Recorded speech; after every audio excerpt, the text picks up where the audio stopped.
Howdy, everybody. We are here at the first ever Pax Laurea Future of Humanity Conference at 12 St. Mark's. My name is Ben Yee. I'm the host of the panel, Politics and How That's Changing Our World and Our Democracy, and presumably democracies all over the world eventually. And I'm joined by two fantastic panelists, Al Benninghoff and Erica Willis.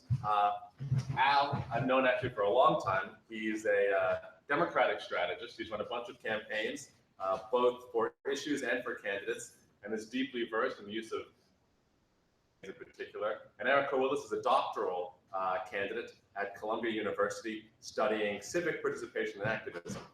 Again, I'm Ben Yee. I'm founder of a political crowdfunding site, ShiftSpark, and I was just recently elected to the Democratic State Committee in New York, this district actually.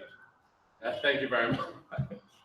Yeah, this is just basically just a whole panel about gratifying myself. But no, so I just ran for office. It's very difficult to do something like that. It requires a lot of money, and more importantly, so I've got a bunch of great questions about how that influences our politics. And first, I'd like to ask Al to give us a little briefing. For those of us who aren't familiar, how is data used in politics? How do politicians make use of it? And what impact does that have on the way that campaigns are run? Yeah, well, politicians normally ignore data, honestly. Completely ignore it. It's not a thing. So, however, have snatched onto it very aggressively over the last decade. And it's evolved quite a bit over the last half century. For a little perspective, if you were running a campaign 50 years ago, there wasn't much data to get to be acquired. And it wasn't centrally located. So most dominated everything. Democrats and Republicans both relied on local level volunteers and committee chairs to possess all of the block level, like who votes, who doesn't, who can get other people out to vote, who can't. Key figures you need to speak to, people who aren't necessarily movers and shakers themselves. And you would do generalized things. You would go and address the 4-H club or the Rotary Club or the town hall meeting in town or whatever, and talk to everybody. Now it's become much more granular and targeted. Campaign managers go out and aggressively, well, first of all, the two major parties do all kinds of data and analysis to figure out who's going to vote, how likely the person is to vote, how likely the person is to vote for your person. And then the field managers and the campaign managers get that, parse it, model it on how likely the person is to turn out and send their people out.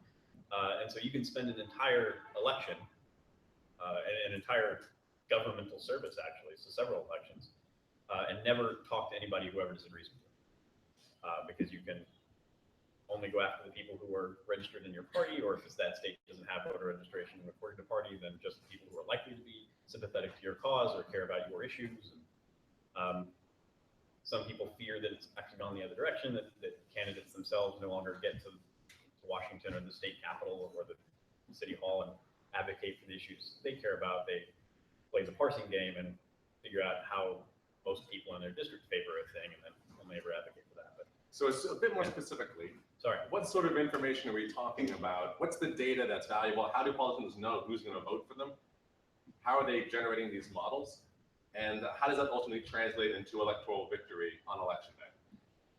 Yeah, so there's a little bit of difference depending on the level that somebody's running in, right? If you're running a presidential campaign, you have a lot of resources, not only the amount that your campaign has raised, but however much the central has raised and how much they've devoted to it, which is why, like I was saying earlier, the power structure shifted a little bit. 50 years ago, you would rely on those key figures in the local community, still heavily party-based. But fast forward, the central party, the parties in DC, didn't really have all of that data.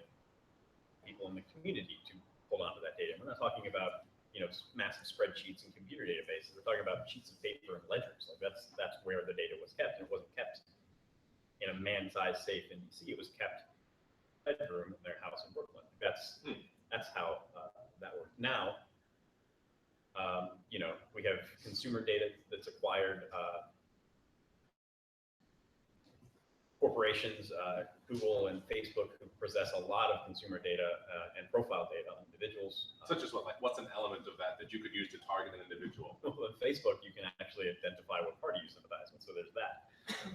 But outside of that, the articles that you read, pay attention to. With consumer data, the big thing 30 years ago used to be magazine subscriptions. You were a subscriber to a gun magazine, chances are you were sympathetic to more conservative politics. And if you subscribe to, Home and Garden or the vegan food magazine, chances are you would sympathize with more progressive policies. Now, you can literally get to the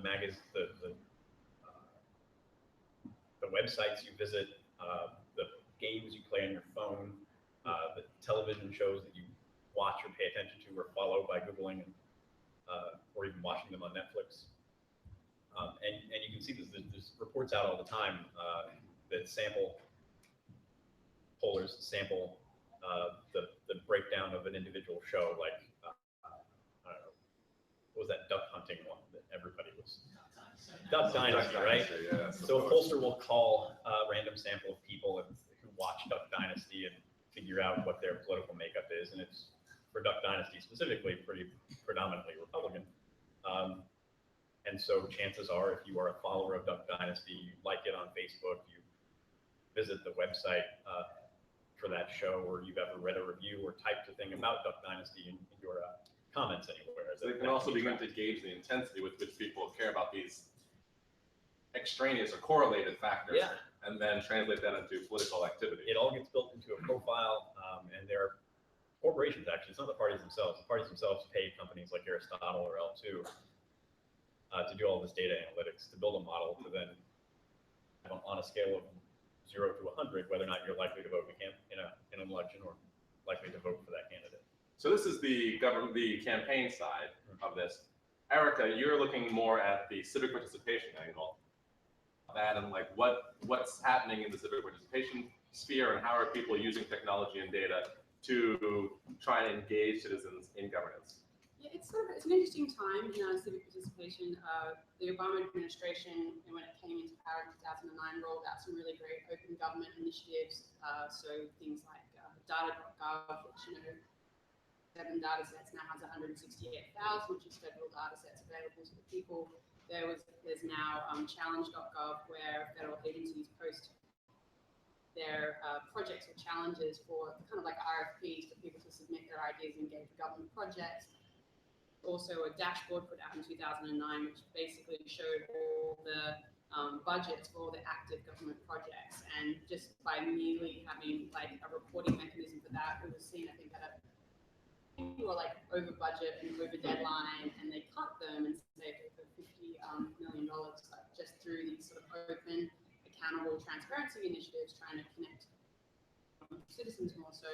And in 2011, the Obama administration, with 7 other groups, 7 other nations, I should say, started the Open Government Program, which is basically a commitment to being not just more open and accountable, but engaging citizens and engaging citizen participation in policymaking. So all of that groundwork has made a really good mindset to engage with politics. But on the other side, if you actually are looking at initiatives where citizens are actively affecting policy decisions, you would know it's still very sort of isolated, smaller incidences, institutionalized, but it's a very exciting space. It's sort of known as civic tech. There's a great group called Call that do wonderful work here, but at the moment it's hard to balance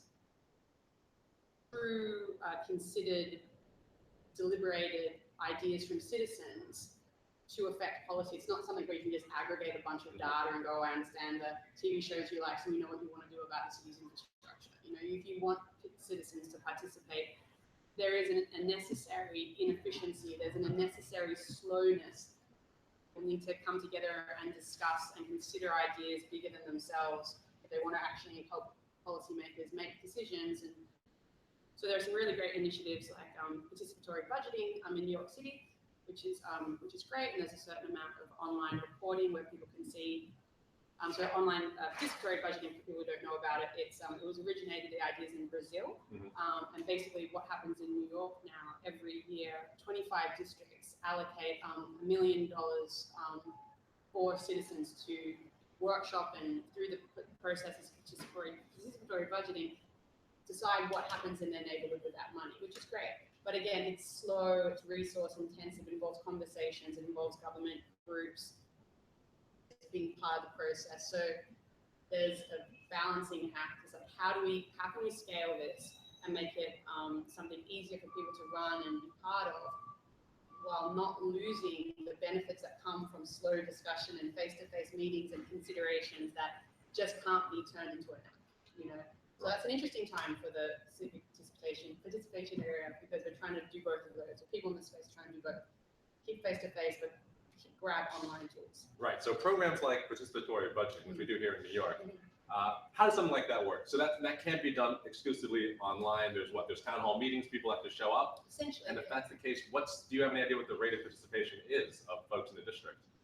Well, yeah, I mean, there are people who have been involved, find it incredibly rewarding, and even teenagers can get involved. They can't vote on the final outcomes.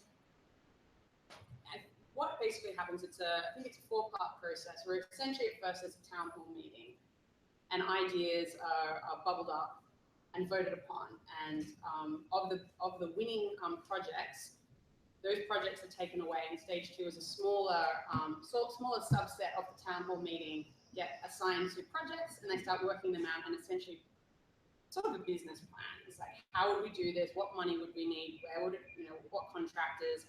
And basically putting together a package, which takes, I think, at least a couple of months to do. So that involves regular meetings and getting that team all focused. And there is a facilitator to facilitate the dialogue between those citizens and make sure everyone's opinion gets heard, and sort of make sure that the goals of the project are still met. Projects are polished, they get brought back to sort of another town meeting, and everyone of the community gets to vote. And the winning projects then get assigned the budget. So this is fairly laborious. Yes, exactly. But there is talk of, even in New York, just simple things like having email threads in between meetings, right, or being able to share information, again, through simple things like whether it's like Facebook or emails or basically digital tools we all use all the time. But how do we make a process that makes it easier for everyone to communicate and track their ideas, while also not creating, say, a digital divide between older citizens who maybe aren't as savvy with WhatsApp?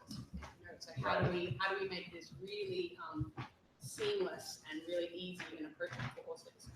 So all this effort, everybody's concerned about sort of discerning then the preferences of voters or folks in the community, using data that you can capture either at a town hall or online or what have you. But politicians are concerned with winning votes and marketing essentially to their constituents during campaigns, is concerned with incorporating the ideas and preferences of individuals within a community. Do you guys see any, and this question is to both of you, any tension between these two things? Because on one side, I just want to get to people who agree with me and make sure that I'm trying to pitch an idea to them that they do what I want. On the other hand, once I'm in office, in theory, what I want is for them to come and bring ideas to me and to be responsive to a community. But maybe they don't, and all this time I'm trying to collect data and figure out time and engage. I guess we can go Al and then Eric, and then we'll reverse the order on the next question. Well, yeah, I think at its core, right? If you're a candidate running for re-election or whatever, and government itself, both want to see government by virtue of its existence, and the other by virtue of what it is about, want government to be more efficient, right? Like government wants itself to be more efficient. Those running for office are two candidates. One wants to say that they can do it better than the other, but at its core, the promise to the people who are voting for you is, I will do better by making this work better for you. So in that sense, I think they're both,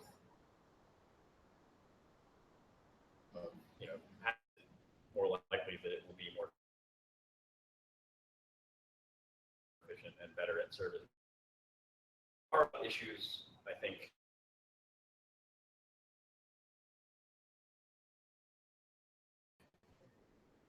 relate state level when there, right? So one of the things that they do to help so that they can hire more people, they hire and make more money, enough to live in, say, New York City.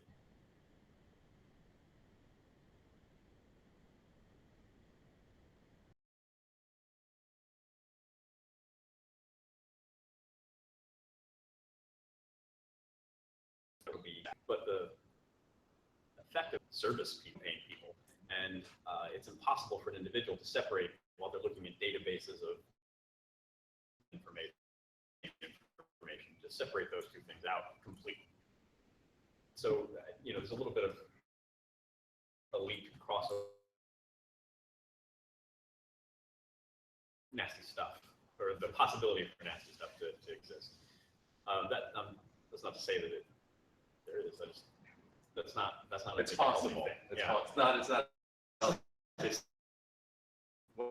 What about you, Erica? What do you think? Is there a tension between these two goals? I guess maybe going on from the nasty stuff, maybe it's just the idea also of trust, of citizens trusting their governments. I'm focused quite a lot on city government, so that's sort of my area of focus. I'm not so great on the national front with the civic engagement necessarily, but the idea is that, as we all know, there's that cycle first where you do what you do, you get into power, and so not the bare minimum, you do what you do to stay in power. You're not necessarily thinking about a 10, 20-year project that you want to necessarily jump behind because it might not be relevant to your election cycle. But a huge part of civic engagement and the benefits to governments are to help recreate trust of citizens with governments. Service delivery being improved by citizens informing what their needs and concerns are.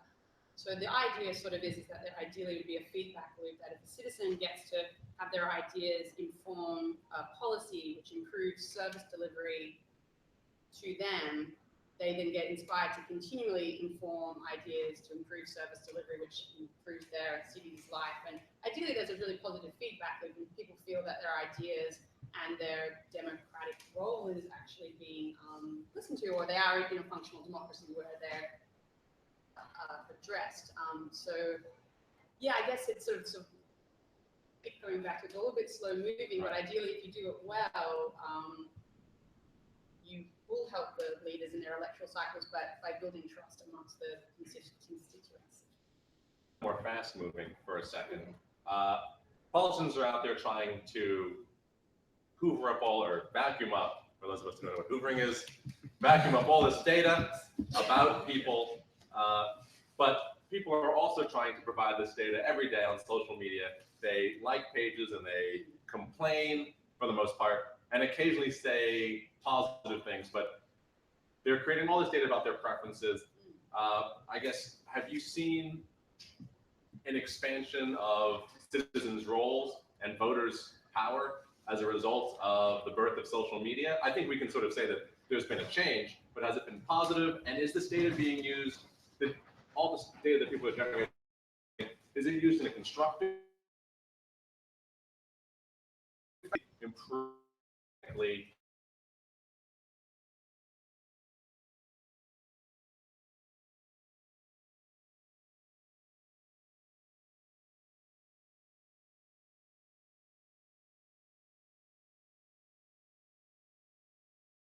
And who you're aligned, who you're voting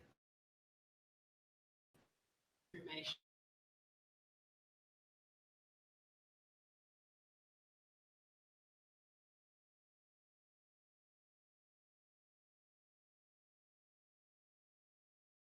Campaign, which is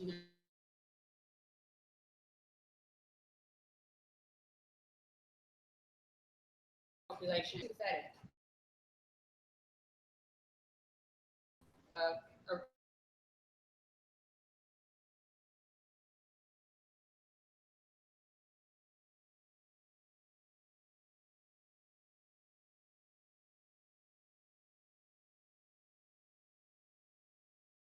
a persecuted LGBT person, you understand what it is to be persecuted for something.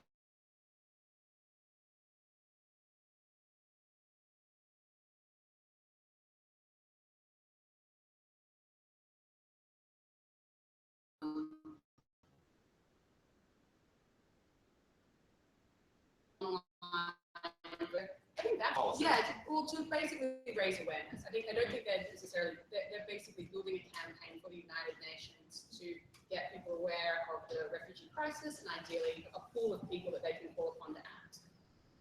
Necessarily changing policy right now, but it is using those techniques used to target voters to now target people in campaign.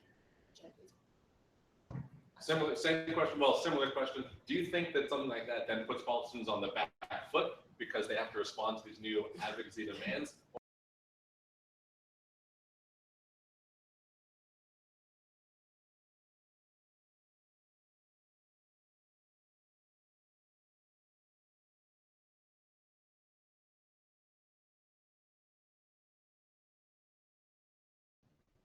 Data arms race, right?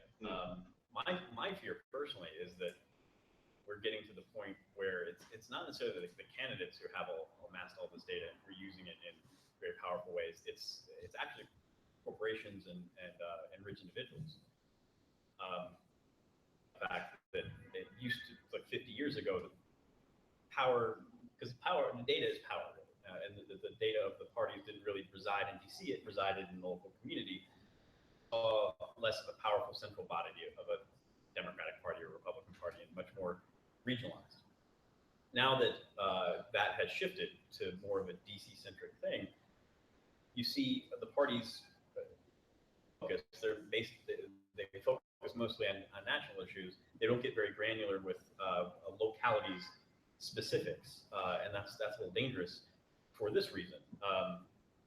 As much as I talk about the empowerment of the central body of the party, parties themselves have actually declined in their ability to influence elections because of campaign finance laws. So you see a lot of very rich individuals or multinational corporations through PACs and C4s and influencing local elections, and you can actually see it in a lot of governmental spending.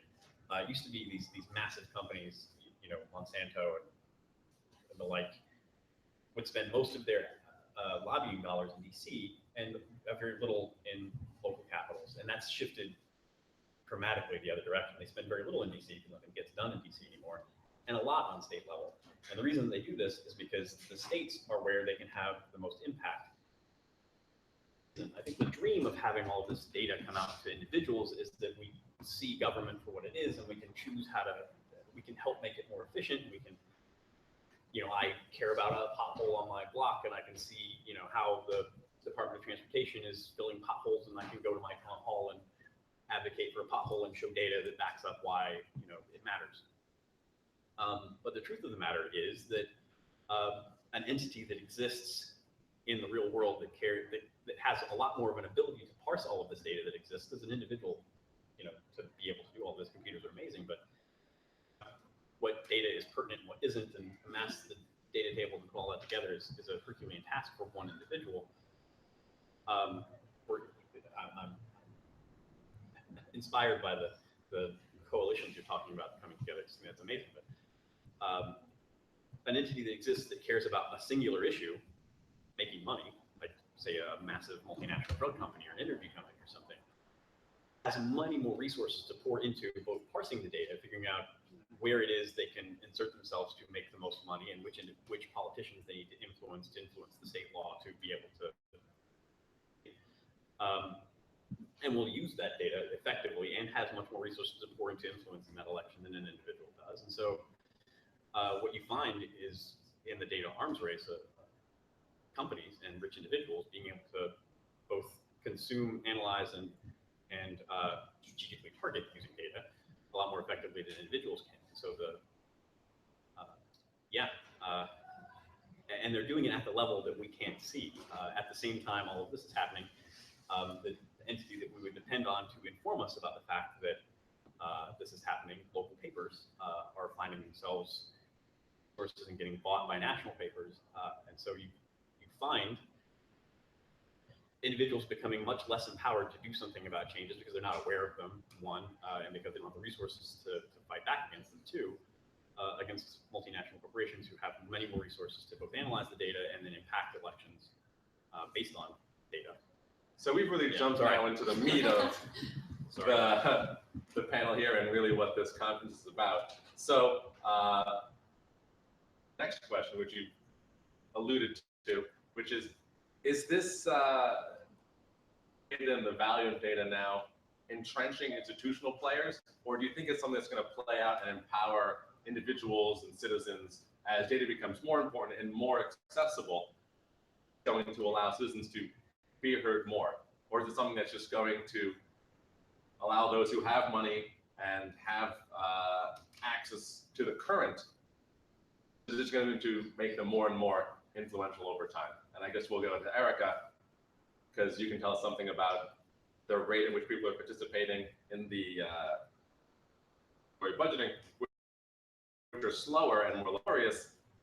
What do you think? Well, the short answer to your big question is yes on both fronts. But I think, as you were just talking about, at the moment, like resources are, for any government project, are very low. So whether that be time of people or money allocated to those people to do what they need to do, including all the things I've just mentioned. Like it's very, very low budgets are assigned right now to citizen engagement, even though they are sort of a written priority. Governments are running on a shoestring. The whole different problem about how budgets are allocated to city governments to do these initiatives, and I don't think they should have to rely on the corporate sector to get what is really a public good achieved, and that's creating initiatives for people to participate in their own governments. I mean, I think it's something that we need to prioritize. Coming to the truism that technology, whether you're talking about a database or data gathering mechanisms, algorithms that traverse them. I mean, technology isn't good or bad or neutral. It's contextual, and behind technology are people. So humans decide what the outcomes and the purposes and the designs of these technologies are, and not to it's coming back to the human input and decision-making processes. As a group of people, we need to prioritize our resources to enabling people, citizens, very large corporations to get access to these tools, or at least be able to have more input in shape-shifting how they're used. So it's an interesting time. I feel like because of these challenges, a lot's coming to the surface, and we are at a time where even we're questioning our own privacy or our own personal data, and how is it being used, and how is it being, do we quite understand how much information, how much of our metadata is being harvested by government like surveillance programs like PRISM, which we don't have to talk about anymore. Why do we talk about that anymore? It's still happening. Right. But we'll forward it or something. Then, yeah. Do you think that the way it's structured now is resulting in sort of haves and have-nots in this whole data universe? Are some people more empowered than others? Are we taking the steps we need to ensure that this power is accessible to everyone? You had mentioned earlier that came in, they created data.gov, and they were releasing all this information, but having spent time in the civic tech community myself, I think maybe there's a question, if we release a bunch of spreadsheets, is that really accessible to everyone? Or is it still creating a class, even within the engaged citizenry, of people who appreciate and understand data, know how to manipulate it? And so are we addressing that concern in an intelligent way, or is it just something that we haven't thought about enough? Will, I guess, and as you said, even with journalism, like what is being reported and where our focus is going. And even though like the majority of America is online with a smartphone, does that mean they're engaging with political information? Or does that mean they're the type of people who want to engage with data sets? I think one of the unfortunate outcomes of the evolution of the internet is that it started off as this beautiful electronic frontier and a potential utopia for society to evolve and equal playing fields. But now, increasingly, not to half, but like what I would call the digital sovereigns, the Googles, the Facebooks, Mhm. the people who do have a lot of this information have basically a lot of our media channels into very huge silos of content. And we now look at Facebook like we used to watch television.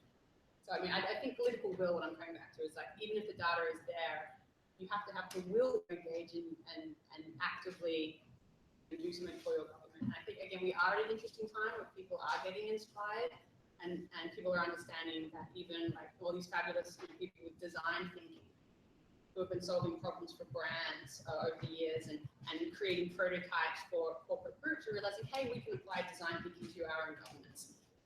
And, you know, why don't we talk to the users and why don't we get some feedback and then do a prototype and then, you know, iterate upon it. And commercial world practices are now entering government, and that it's a step in the right direction. And it also is getting people inspired, that political will through their own governments and realizing they do have the tools if they're interested to grab them. So just a quick question, yes or no on this then. Do you think that as large becomes more digitally literate, as just people become more acclimated and young folk grow up who have grown up in the digital era, participants in society, do you think that this problem will begin to resolve itself? I don't think nothing resolves itself, like I said. It takes Right. people to do it. I actually, again, not to be slightly dark, I think things have to get worse before they get better, and that's even why something like, say, the Black Lives Matter, movement is so it's fantastic because things are terrible right now. Obviously, people are just getting shot. They shouldn't be getting shot, and everyone's really upset, and they should be upset. Next generation of people. What do you think? There's not going to be, do I use digital tools or not? It's like, you know, it's all just digital. Like for them, it's not going to be, do I engage? It's like, no, of course, I do it every day. I pick up the phone and use it. I mean, like, next generation are just going to be angry about stuff and are going to grab whatever's around them, and everything around them is going to be digital because that's just happening. Like, I feel like people have to have the will to engage, and that's going to come through political movements and digital tools to do that.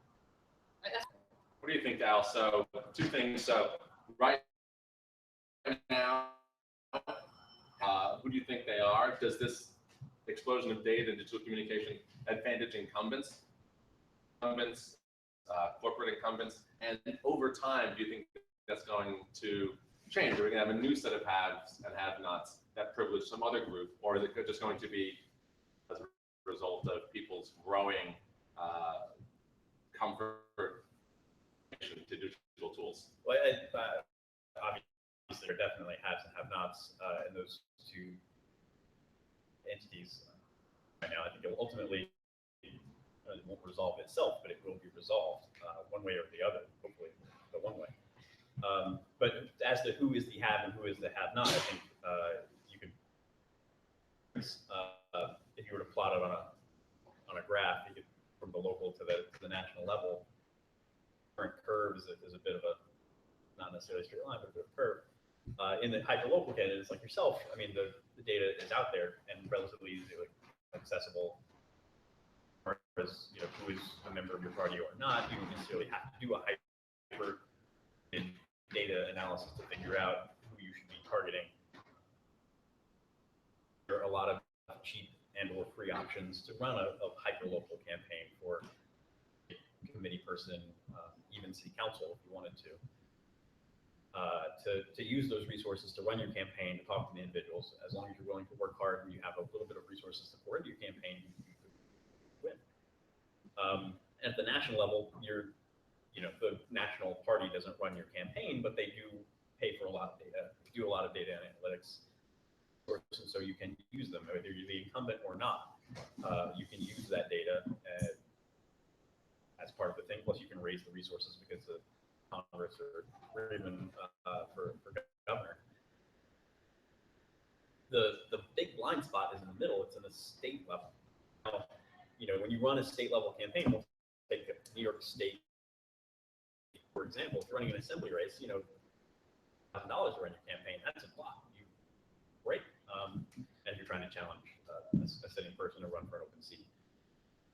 And it's at the $300,000 level. I mean, you're spending half of it on sending out mail. You're using data analysis to figure out who it is that you're targeting, the resources into knock on the doors and some sort of program to send out some emails and some sort of program or entity to do some phone calls for you or your volunteers or whatever. 10 years ago, you could run a real win with that. But this election, in New York specifically, we had outside donors jump in and pay for an enormous amount of targeted mail and targeted advertisements online and targeted phone calls.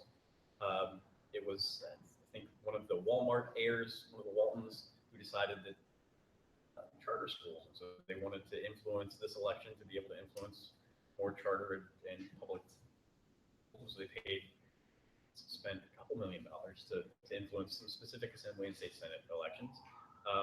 They did it through C4s and PACs, so they didn't have to do any disclosure until the last minute. Nobody saw it coming. A lot of the people some of the people that they ended up supporting didn't even know that they were coming in. Campaign, you're spending your $300,000, you're allocating your resources that you think you need to, and then suddenly a bunch of mailers come in, a bunch of phone calls come in, a bunch of other stuff comes in, it totally blows you out of the water. Which nobody really pays that much attention. I mean, raise your hand if you know who your state assembly person and state senator is. That's right. You too, Steve. Exactly. There's 5 hands out of the room, which is not a large percentage. Oh, that's six. Yeah, it's not. There are a lot of them, and so a lot of us vote on who we've heard of or who our friends have heard of. And if that happens to be paid for by none of the Waltons live in New York State, by the way. If that happens to be paid for by one of the people who's funding these outside campaigns because they wanted to influence education. And by the way, a lot of the flyers, or a lot of the mailers and phone calls, never said anything about education. They were talking about whatever. They just said the candidate's name and a couple of issues that happened to resonate in that district because they were able to do the data analysis and it had nothing to do with education. But that was definitely the issue that they were trying to influence. We are losing out at the state level on the data arms race. Something needs to be done about it. Campaign finance limits, something to be able to pay more attention. By the way, also at the state levels where they draw all of the lines, so that's what influences who you can vote for Congress and who you can vote for on the state level. And because of data and mapping technologies, with specific houses and how they figure out that. If anybody ever wants to go look at in North Carolina, or even the maps for state assembly and senate here in New York State, some of them are crazy. There's one district that goes state in North Carolina. It looks like a gerrymander, salamander. It's nuts. They're fighting that right now. But, right. Well, so yeah. From all this conversation, it seems like there's obviously a lot going on here. And it's somewhat unclear which side is going to put the upper hand. Certainly, folks who have a lot of money and power, or a lot of money and access right now, have a lot of power. There are other organizations and groups of people who can actually make a difference at the hyperlocal level or with new advocacy tools. So, since this conference is really about the future, let's spend some time talking about that. Is this ultimately good? See, people lament the creation of echo chambers. Is this going to be something where advocacy groups can just micro-target and it creates a bunch of echo chambers that are constantly in competition that sort of tears our society apart? Or is this going to be something that brings people together or makes government more responsive? And I guess we can start with Erica, and then we'll come back to Al. Well, again, of course, it's how it's going to go is going to be a sort of battle of wills, as I keep saying, but I feel that we are at the time now where we are calling for open, transparent, accountable governments, both on local and national levels, and that technology, I think, able to help achieve that alongside the people behind it. Just speaking of a good technology for such things like transparency, blockchain, I've been reading about, is actually being used by governments around the world now to increase transparency and accountability, by essentially allowing you to track money going through systems. So, and medical records actually, and grants and real estate exchanges all going through government. So Estonia now has a system where it's individuals' medical records are associated with a blockchain system. So you can track who's looking at your records, what care you've been assigned, program you're being associated with. Grants management is being done in certain countries with blockchain associated with it.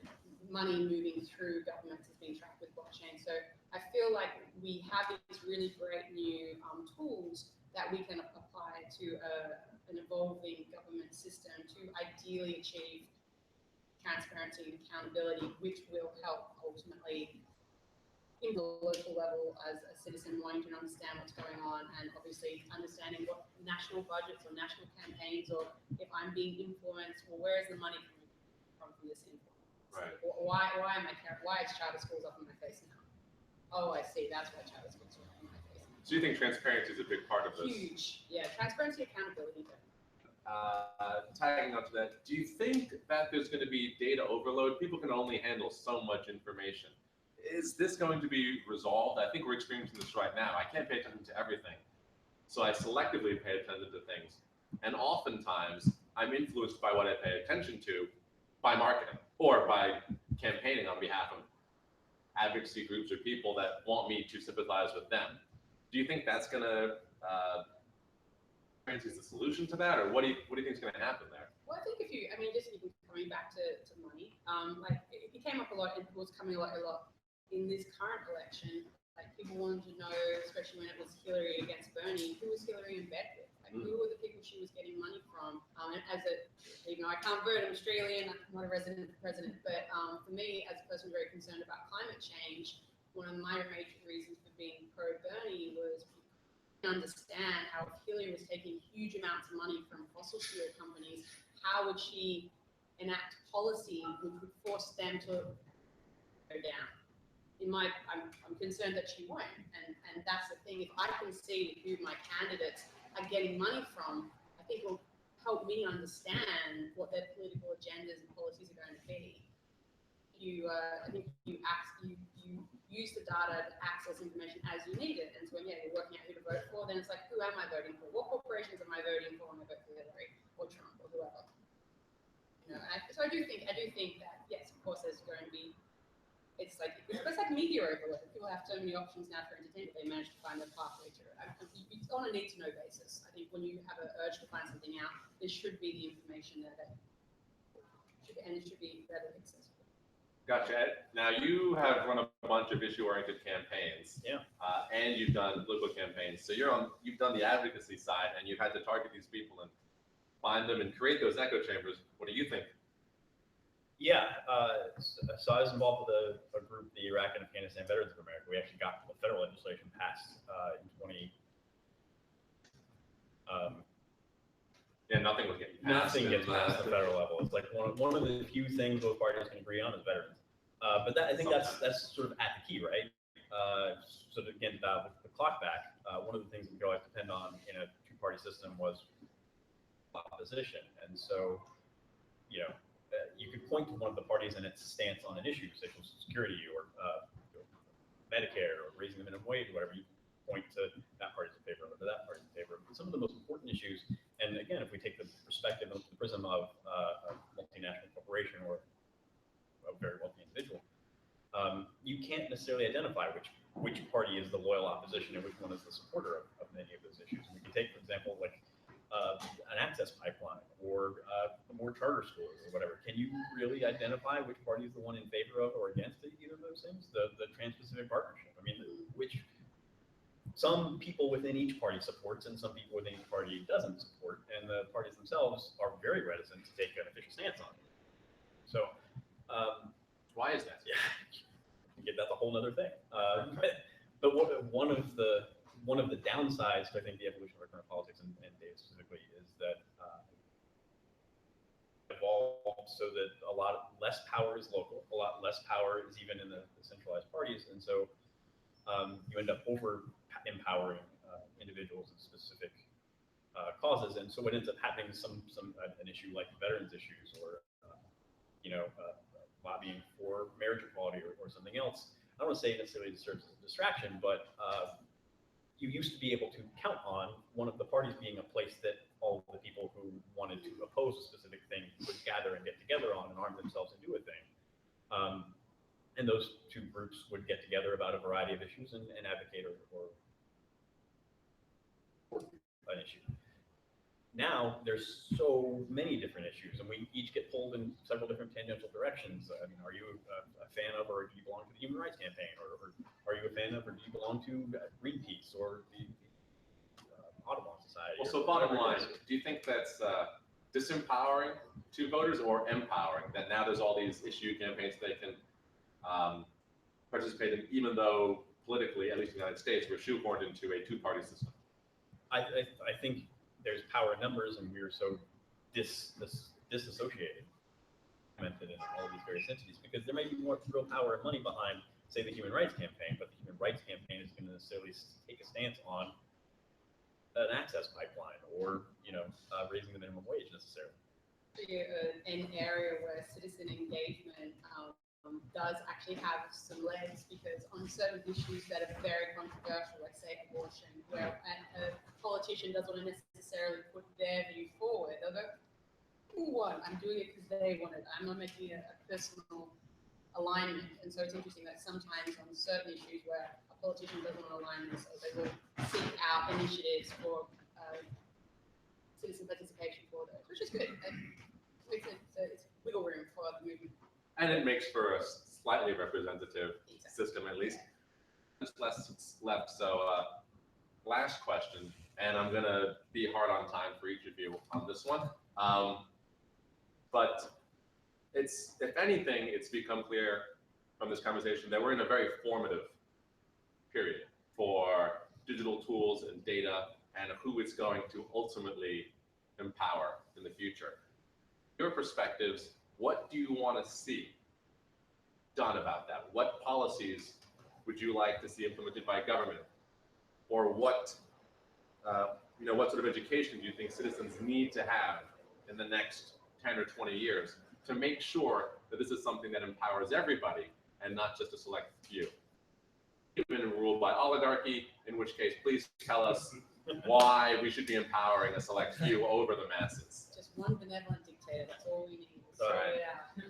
I guess we'll start with, actually, Al, why don't you go first, and then we'll have Erica do her closing piece. Well, I think that very quickly, I think it is on Erica's issue specifically with government. I would personally, my background is in mechanical engineering. I would like to see government design oriented, and I think data is helping it do that. I think with political campaigns, there are a lot of nasty consequences of what really, when it boils down to, is regulations and how we treat sciences and the system and design of elections themselves. I think there are a lot of transformational things that we can do to design our elections and our processes to make them better, that wouldn't necessarily be restricting campaign donations, but I think such as opening up the primary system. I think that's a big thing. How does that help? How does that help with like this data influx, with this unseating incumbents or on the haves right now? For 2 seconds on it. You have about a minute. So. I talked mainly about opposing parties and how that over the last 50 years or so. This is again dialing the clock back, when you have more power locally, is that really about knowing some people locally to get the data, to get the power to influence a change on the local level, to then make something happen on a higher level. Now, since so much is concentrated in DC on the national level, there's it's a lot harder to penetrate. And so if you're outside of both parties, you're running to challenge an incumbent in a primary, only important election, because again, we got a whole bunch of data and mapping technologies now, and incumbents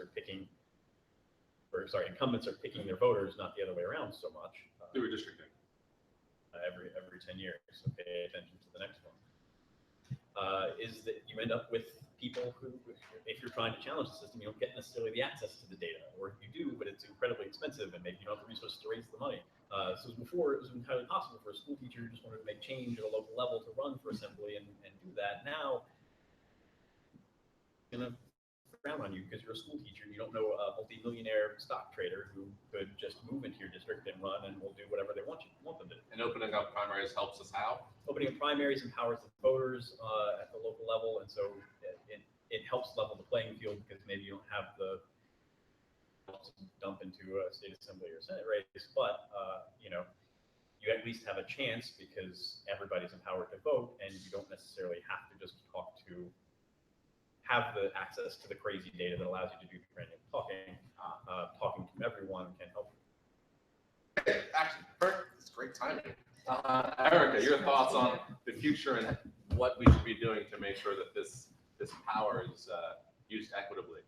Well, we are in a very exciting time. I think that it has occurred to many citizens that democracy look the way it should in a digital networked age. Like why in a time like this does democracy look like you voting on a piece of paper once every 4 years? Now that we know so much consumer, we know so much about so many people about democracy looks like. And so, of course, that's a range of digitizing government, whether that's e-services, whether it's online voting, whether it's submitting your taxes online, whether it's like being able to let your know what you care about your local park. All these, the entire government is going to experience a reboot sooner or later. There's no reason why the digital revolution isn't going to arrive at government. It will, and it is. But as I said before, the government needs to put the money where their mouths are. The Obama administration committed to the Open Government Initiative, and it committed to the Open Government Program, which calls for increased citizen participation in government.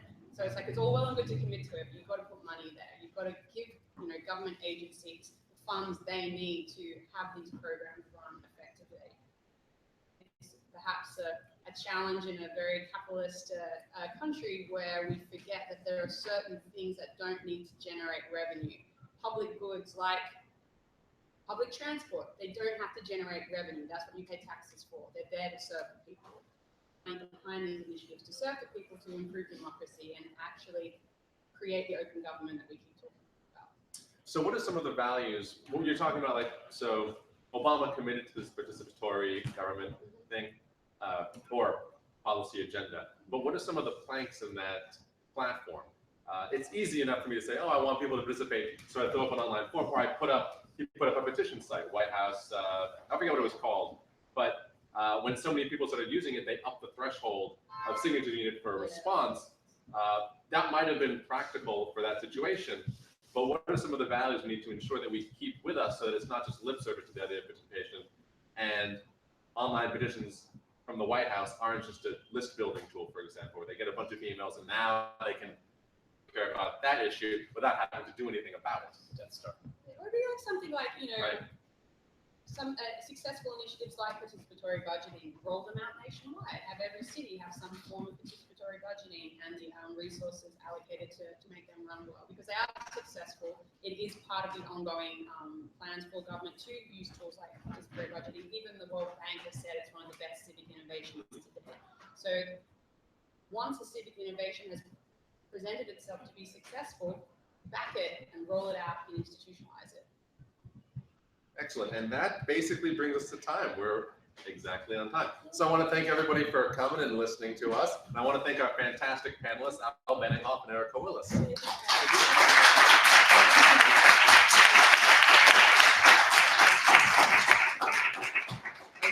I'd like to, for Questions? a couple of questions, and thank our moderator, Ben Yee. Thank you very much. High five. Yeah, questions would be fantastic, of course. Anybody have a question? This comes from somebody who's worked with government a lot, and started by making a quick observation that my experience from the inside, which is that we talk about financial allocations for specific programs or policies. And it's very important to understand that within government agencies, it's very, very much the norm that politics is actually more internal politics, much more important than not to say within the hierarchy here.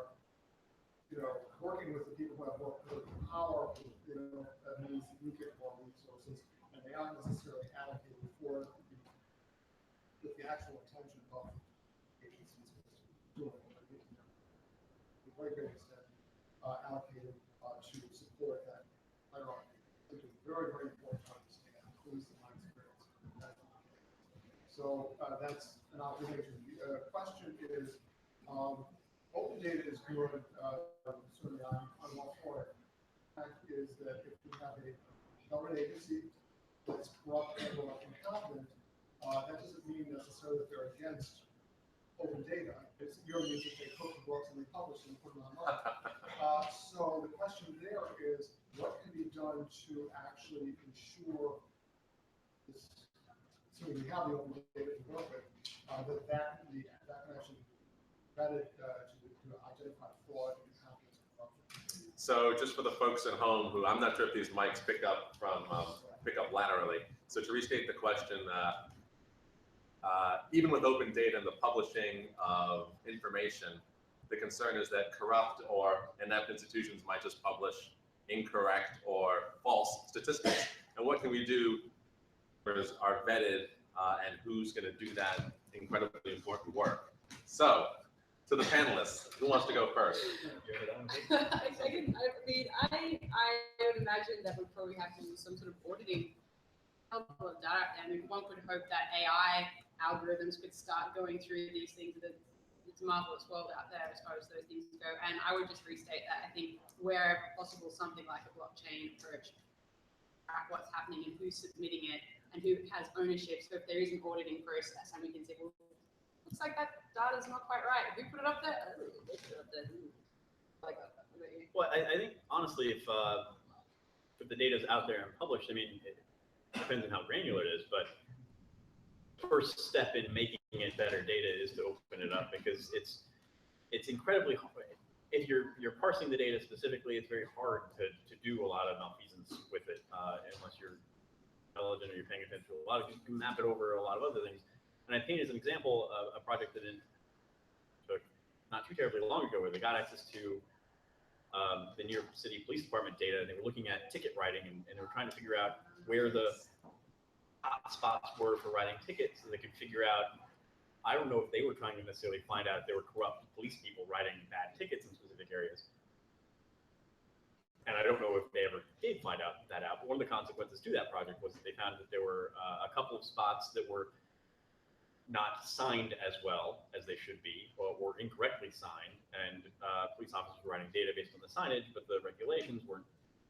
So a lot of people were taking them to court and getting them undone. I think that was actually the data they were looking at, is where tickets were undone the most, and they got the signs fixed. So, an example where if there were some corrupt people writing some specific tickets in some specific places, or a data person was aware of some things happened and they were trying to erase some of it, where it would come out in the open because individuals were parsing the data. So I think the very virtue of opening it up allows us to see maybe where some corruption is happening. And on your second point, where politicians pay most attention to the people who have the most power and influence, which sometimes translates to money, maybe not always. Another plug, opening up the primary system is important in that, because 50 years ago, most of the power was not centralized, and the power parties themselves weren't necessarily talking about, individuals much more empowered. Now, it's much more structured, it's much harder to get into. The primary system is a fundamental step in that. And candidates themselves, while they're running, don't talk to everybody. They get very granular in how they talk to people. So you can run a campaign and never talk to anybody who ever disagrees with you, which makes you a much worse elected official when you get in office, because you've never heard an opposing viewpoint. You come in with the mindset, you only talk to people who agree with you.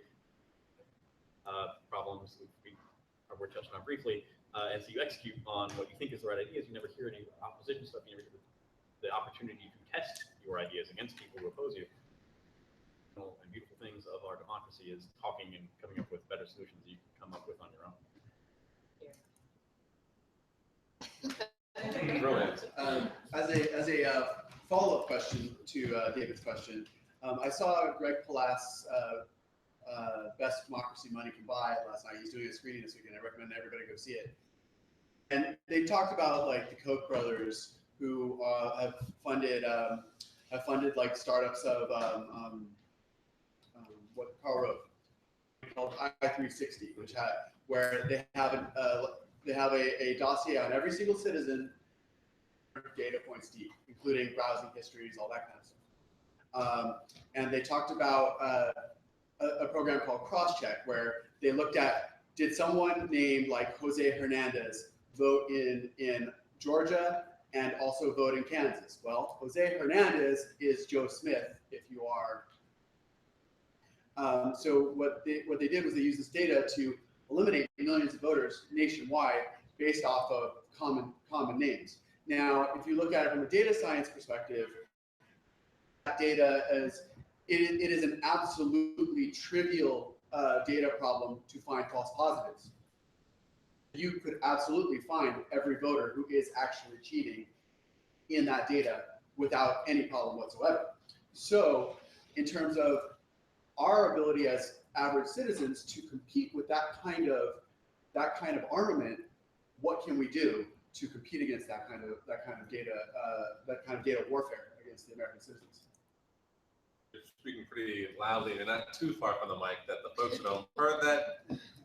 But to briefly summarize the question, the Republican Party has two different voter data tools. One is I-360 and the other one is called Crosscheck.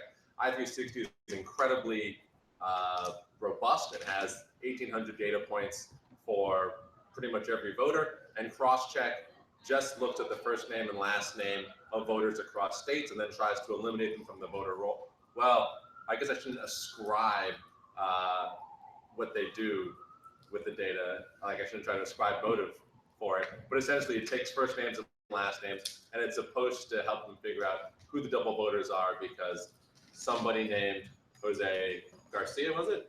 Garcia, Hernandez, whatever. Whatever it is, somebody with a popular name. There's definitely someone with a popular name like that in Florida, and so obviously they're double voting. But with I-360, which is very robust, you could find the real double voters. Why do they use something like Crosscheck, which makes it much more likely to get a false positive? And if you are taken off the voter rolls, which is something that's been big in this election, what are you supposed to do about that? How do you compete with that sort of, with those sorts of machinations and uses of big data?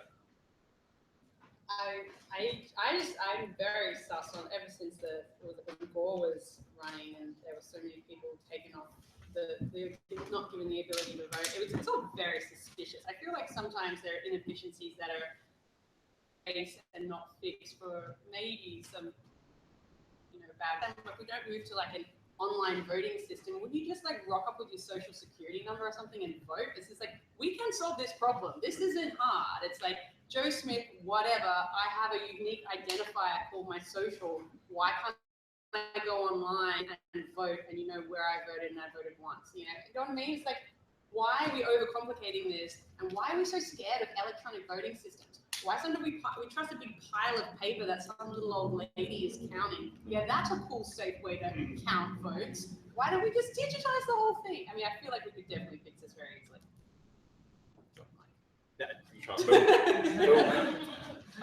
Yeah, and that's why I say really enthusiastic about the design approach to government. I think we're better. But as Americans, we are very scared of national databases on the Social Security number and no others. So election data is done by state, and part of the reason county. Well, ultimately it's the state. The records are kept at the state, and what happens with the records are ultimately decided by the state. Either the Board of Elections or the Secretary of State, whichever entity is empowered to do that. I was actually at the National Conference of State Legislators a couple of months ago in Chicago. They have an annual conference. It's great. One of those nonprofit organizations you pay attention to. It's not the other one, ALEC, that has a specific partisan. This is actually a much more respected nonpartisan type thing. People respect ALEC. Yeah. But one of the things they talked about was elections data and what was happening with that, and to inform legislators so that they know, care, and really ultimately the purpose of it is to discover best practices so they can take it back to their state and put them there. But one of the things that I learned as a part of that is there's not some sort of federal database of things to compare things to, and so the states are largely left to themselves. Culling the data has been something that states have done ever since they started keeping election records. It's incredibly difficult. Some states have partnerships with others. There are, I think, 22 states that are in some sort of agreement to have some sort of database that these states keep amongst themselves. It's a nonprofit entity, quasi-governmental, that exists that keeps these records. And so Jose Hernandez shows up in one state, they'll match it and try and do whatever. But it creates, in essence, a tremendous window for a for-profit company to come in and say, we have a national database and we'll do all of this for you. If there are partisan aspirations, leanings of that for-profit corporation, then that's bad. Even though on paper they can probably show that they do indeed have those records, they can indeed do it for an incredibly efficient amount of money and do all kinds of nasty things with it. So it's dangerous. The data can be dangerous. Surprise, surprise. But to take it in another direction, I mean, that's with election data, and then there's the whole thing about if data is power, a national database of gun registrances, which is also not something that we have, but everybody's probably heard that Congress isn't allowed to analyze shooting data, right? We're not allowed to have any sort of national data as far as where shootings happen and how many happen. They never analyze it. They never look The into Guardian newspaper has a better database of all these shootings from England than over here on tracking their own. Because we can't do it. But not only can we not do that, we can't even have a national database of gun registrants. You're supposed to go do background checks. That background check process is all on paper. It's all on paper in a federal warehouse in Kentucky. One magazine just recently did a whole, I think it was Rolling Stone. Could be wrong. Sorry. If you want to see the terrible flip side of living in the 21st century and seeing a on-paper database happen. Right. One thing actually that, even though I'm the moderator, I'm going to weigh in just momentarily. So as a politician, I think one of the important is policy that protects voters' rights, essentially. Cross-check wasn't particularly popular until the Voting Rights Act had the guts stripped out, which prevented states voter analysis and voter laws, particular disparate impacts on minority groups. The use of cross-check would have been illegal under the Voting Rights Act, but because that was recently gutted by the Supreme Court, been adopted. So the use of policy is incredibly important to empower voters to challenge when they're taken off the rolls, for example. And these are values that we hope our government holds, but really need to be validated by voters by putting people in office who will pass these laws, and then we need legislation for citizens to vote. Because legislation, the government, corporations, whoever, will continue to be able to influence who actually has the right to vote, and thereby draw the electorate in. Confidence, right? We've always sort of depended on a lot of institutions to just do things. We have faith that, the ballot's going to be designed in a way that's, legible. And just a taste of what it looks like in the Wild Wild West as far as election law. And go watch the movie Recount, where Kevin Spacey plays manager in Al Gore's race in Florida during that whole 2000 fiasco. I mean, it's obviously a historical drama, not accurate, so to speak, but it sort of paints a picture as far as easy it is with ballot design and bubbling versus punching it. It's crazy. This is very little to do with data. There's that design aspect that Eric was talking about there. It matters. Indeed. On that note, I would like to move on to our discussion on design of access to science and education. And this panel, Thank you very much. Thank you, everybody. I'll then open Eric Willis. Oh, do you guys have Twitter handles that you want to tell the universe or something? Oh, I promise we have those up and ready at paxsolaria.net. Paxsolaria.net, check it out.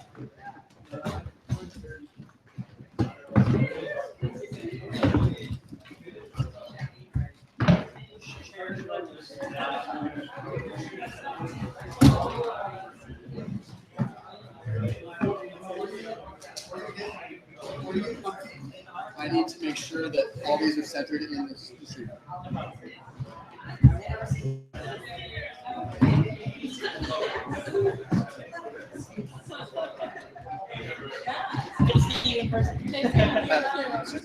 Thank you. Sorry.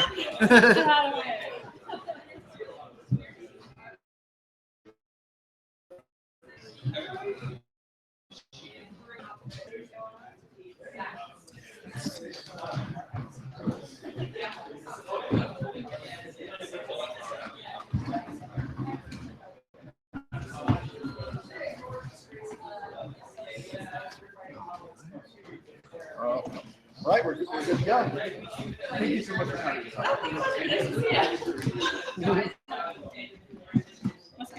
Yeah, time to be on. Good.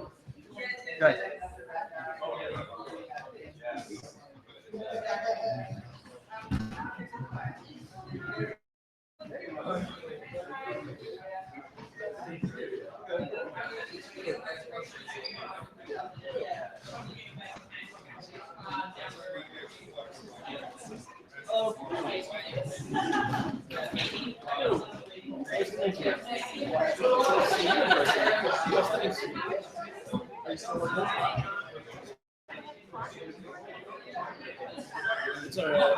At this point of the day, you're not talking.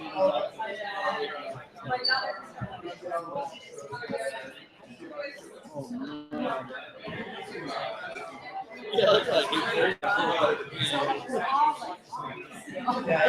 We actually asked her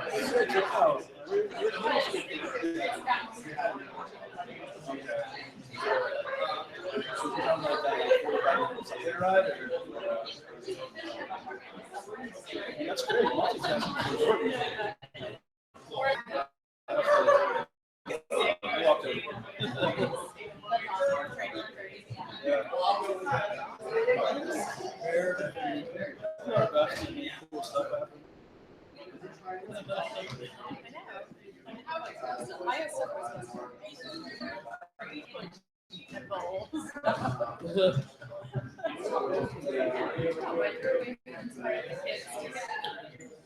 That's really important.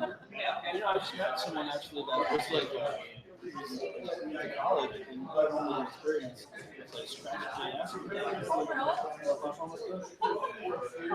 It's interesting to see some of the practicality of it. You can see people are you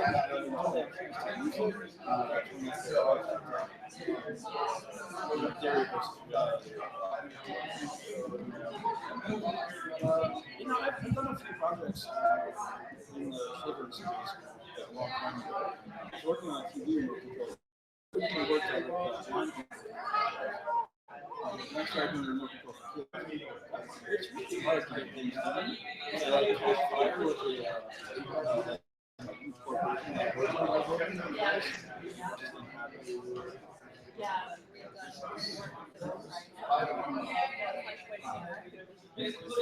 Nice. but it looks like Yeah. Yeah, DVD calls take.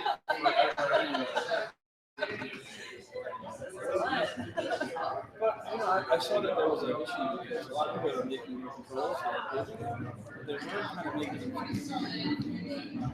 And we started looking into how we can connect to the cable box that can actually do the APIs. So it's pretty cool. That's a really cool project. Maybe one day.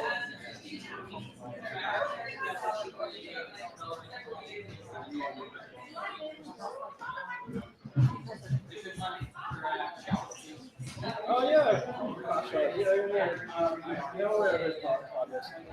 it's funny. That's one of those people that like constantly get sent to me. Like, oh, you see this? What this guy's doing? Oh yeah, that's great. No, I think his work is amazing. And I think we could actually look at what we're doing to actually work with him. It's just a question because we don't have a microscope. We just build it's like kind of that's it. And it's work with any microscope. Really.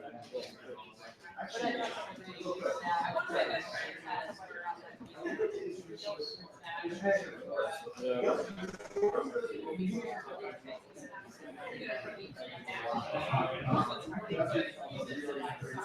Sure. There's like a base level there, yeah.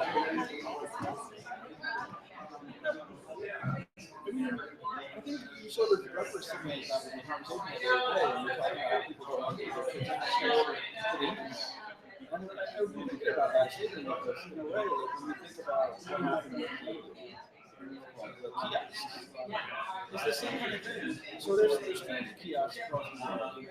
And yet, across the few incidents of public religion, like access to everyone. It's sort of this puritanical thing that's comes into play in science. It's like, It's like, we know what's going on. Exactly.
Oh, right, rock climbing. Yes. Hold on, one skin.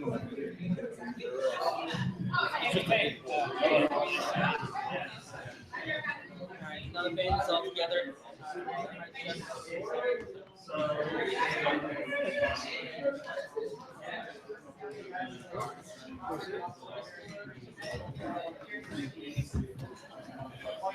Who's wondering who's previous, like from the last? So it's probably still. To the left?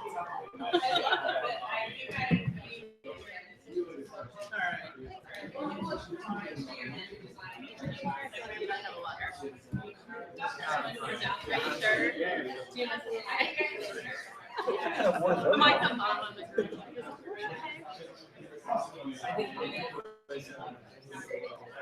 In the water. Get a sit and check it out. Because I don't know. Could have a chair. I was thinking that too. I was very like looking forward to it. All right, hello everybody.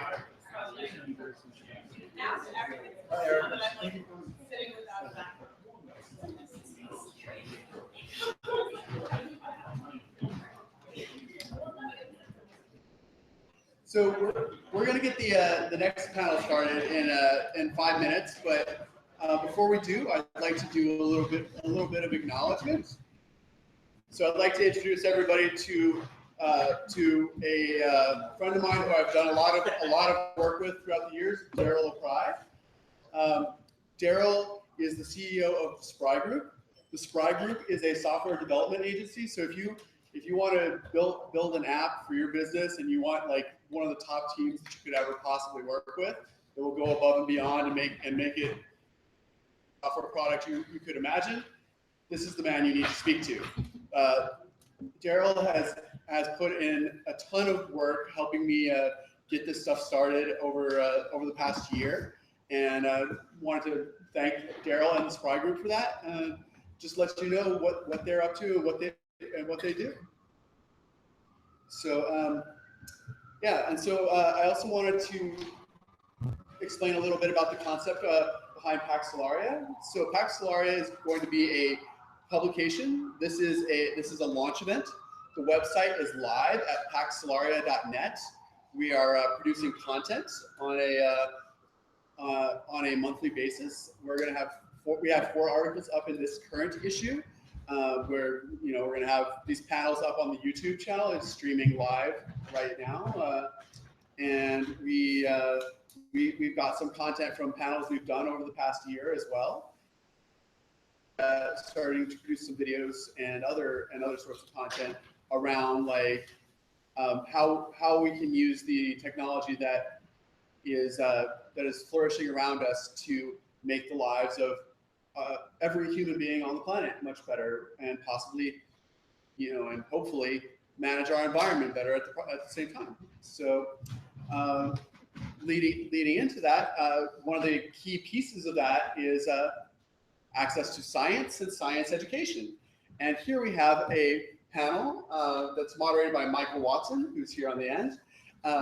Michael Watson has been doing a lot of social media for History Channel and Vsauce and other educational media companies. Vsauce in particular makes really great videos about science that gives people bite-sized science lessons that is really helping people understand how the world around them looks. So I'm going to hand it over to Michael and allow him to introduce his panelists. Take it away. All right, hey.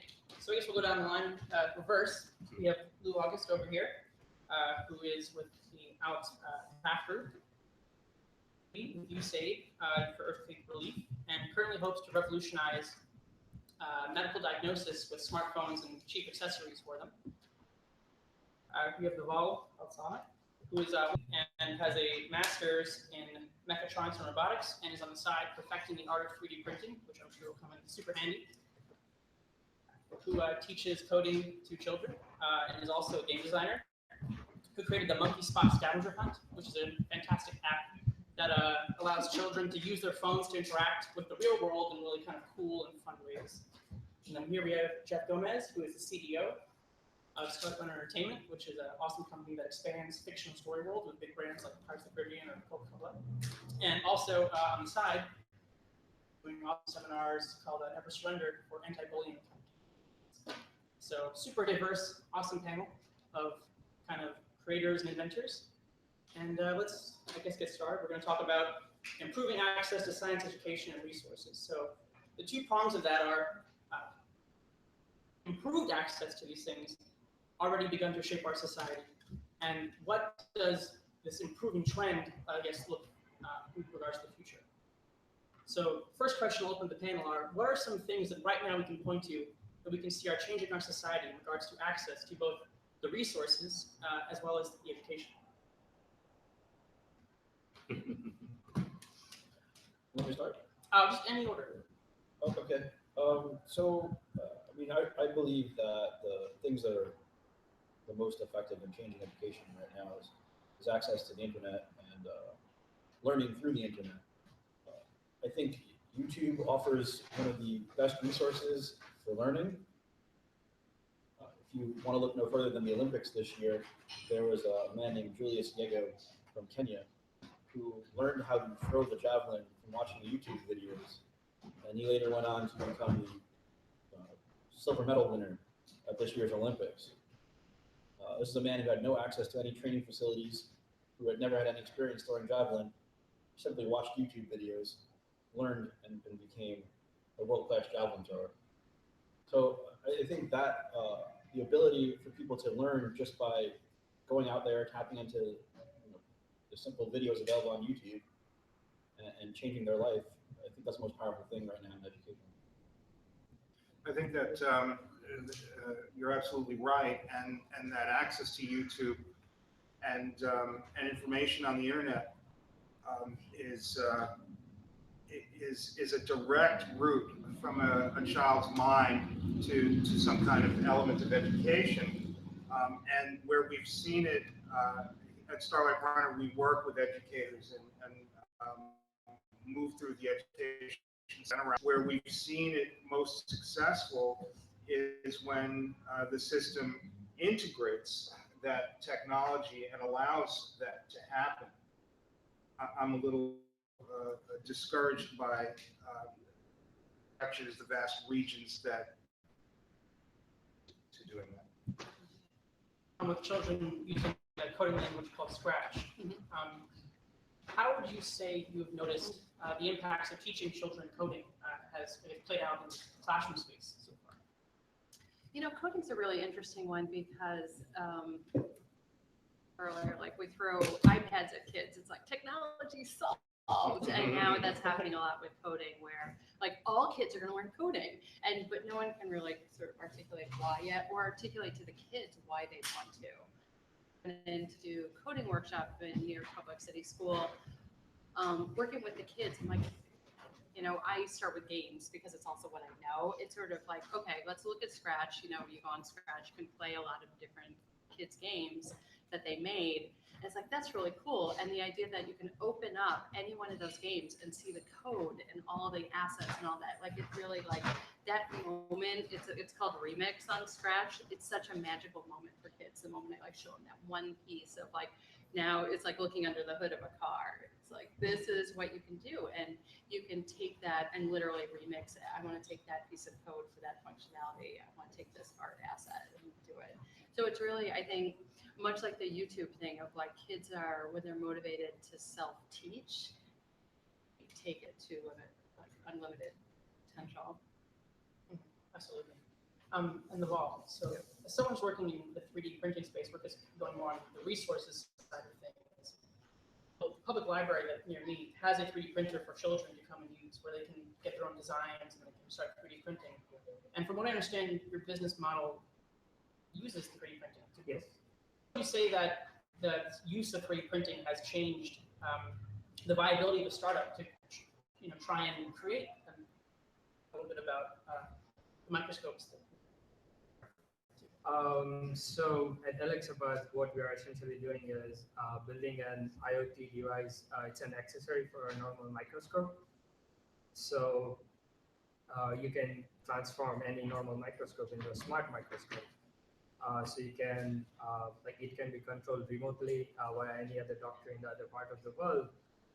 Produce what we call as MWSI, so it's mobile hood slide imaging. So it's a digitized version of the glass slide. Now coming back to the point, like how 3D printing is helping us. If you assume there was, like, if 3D printers aren't available, what we'll do is we'll design something, send it out to a manufacturer. They will prototype it and then get back to us. Normally that process takes a long time, almost like 2 weeks, right? So you cannot iterate faster. You can iterate much faster. It's like hardware companies can almost move at the pace of software companies, because software companies, they deploy their software, they test it, get feedback, and make changes very quickly. In hardware, it's very difficult to do because there's like a lot of like there are lead times.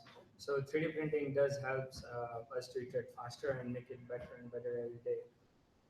Like just talking about our, we almost did 20 revisions in 1 month. So that's like a lot of revisions. So, and in terms of education, I worked at STEM Center for like almost 2 years teaching kids 3D printing and robotics. What I've seen is they are able to much faster when they physically see it. So we did this test with them. They were supposed to create a DNA model, like they were supposed to understand it, and then we threw a challenge at them. So they had made their own modules of the DNA and then they 3D printed it, like how physically it looks like, and they were able to represent like much better after the exercise versus before the exercise, in which they were not excited because they were just like hearing to the presentation. We've got a little bit of groundwork of kind of how things are affecting us now, and maybe look towards the future a bit. So Lou, at Alex Pack, you guys are hoping to, in many ways, change how medical diagnosis is done, so that you don't even necessarily have to be a doctor to find out if you have cancer, or to at least help people, I guess, screen.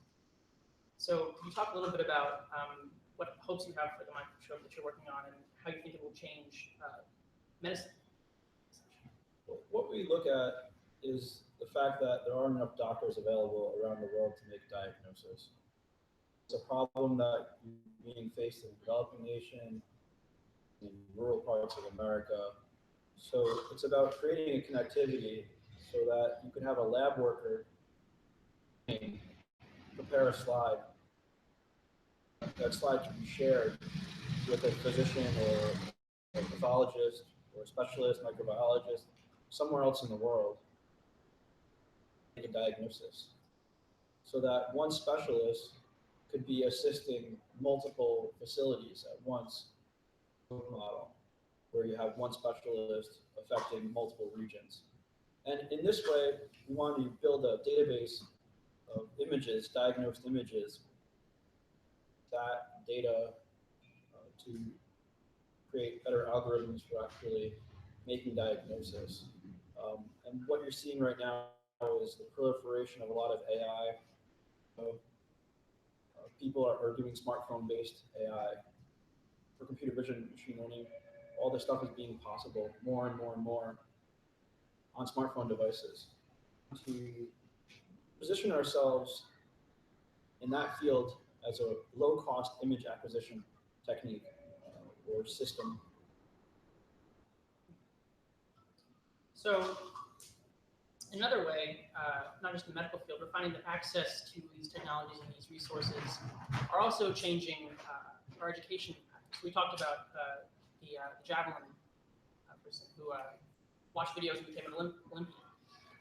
So Amy and Jeff, and if you could order, what are some things that you think we need to start incorporating into curriculums more, given this access? So internet literacy courses taken, or even like an internet driver's license for that matter. What are some things that we need to start, I guess, laying in Awesome. right? I like that. As a former YouTuber, I would love it if there was like a basic like YouTube comment, on a test. Yes. But yeah, what are some of the groundwork we have to start laying to prepare children to experience the internet as like a mass of like a lot of information, a lot of it great, a lot of it not, a lot of it true, a lot of it not true.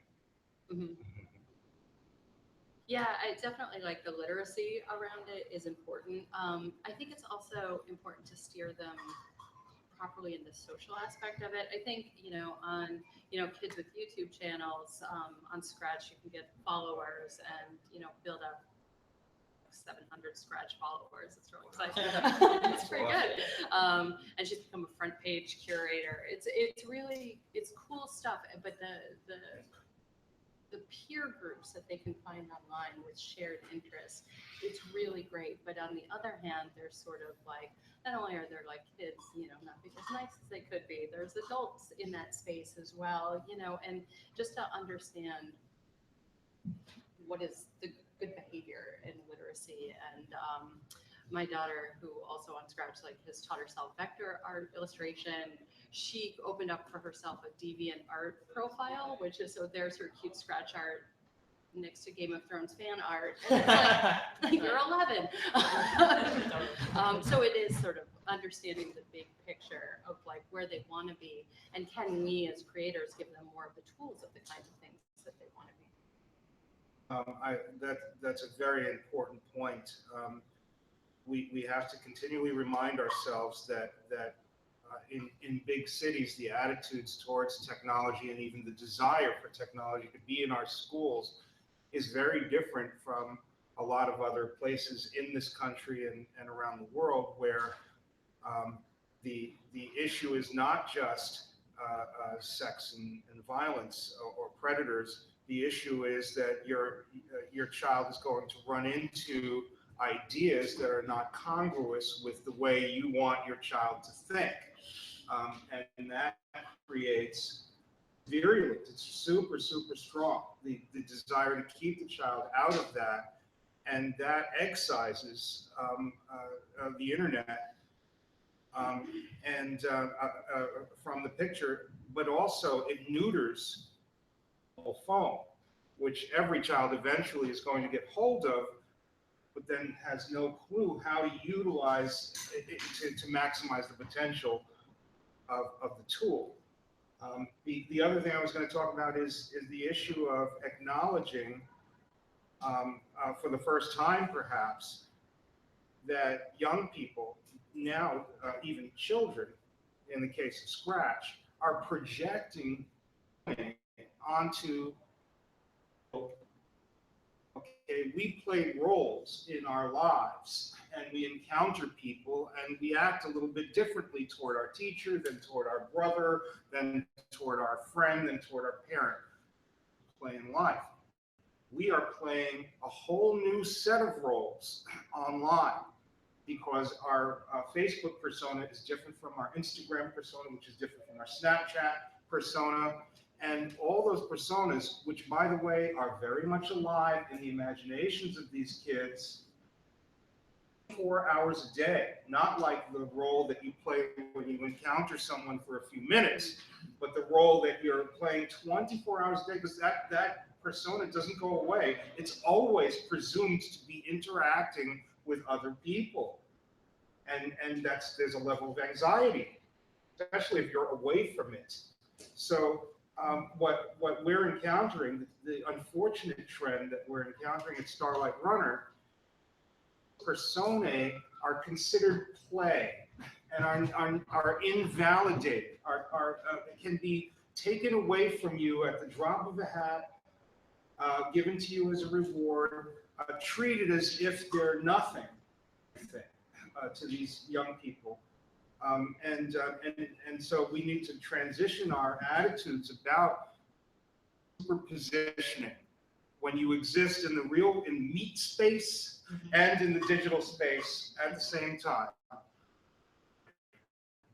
We have to acknowledge that this exists and start treating our people and teaching our young people how to live with that existence. I think it's interesting that you mentioned this, I guess people looking down on, I guess, not just play, not just form of education, but also the kind of alternate persona.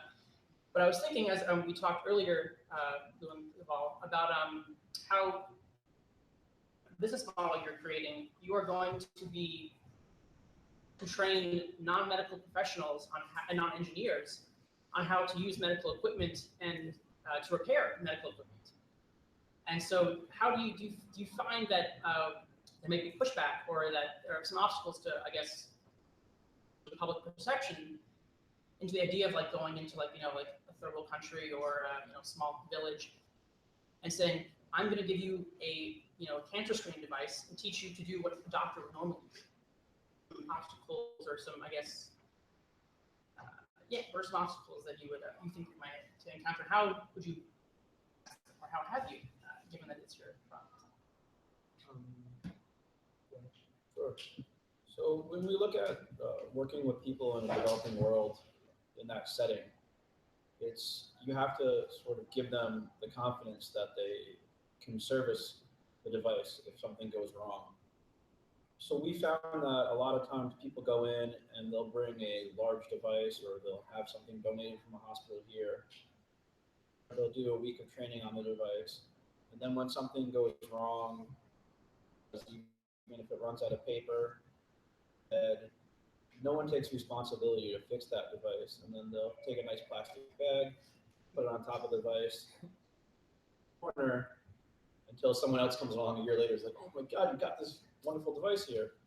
So we're trying to fight against that. And the way we're looking at that is actually creating ownership so that people who use the device can, one, make money with the device, that they'll be trained and certified to use that device, like a licensing on that device, a certificate, we're certified to use that device. And then the next part for us is actually having people that would be in country. That would be the next step. So first, it's finding those people teaching those people how to use the device. Those people can act as our trainers. And they can train more people on using the device, and organically it can grow like that. That's theoretically what we're proposing for what we're doing in Haiti. We're going for some struggles right now. We're learning things on the ground of people, just simple things, making sure that everything's the right language for people. That's stuff like that you take for granted. It's not a one-size-fits-all kind of thing. It's a challenge. But awesome also that in theory it also will create new jobs too. Of course.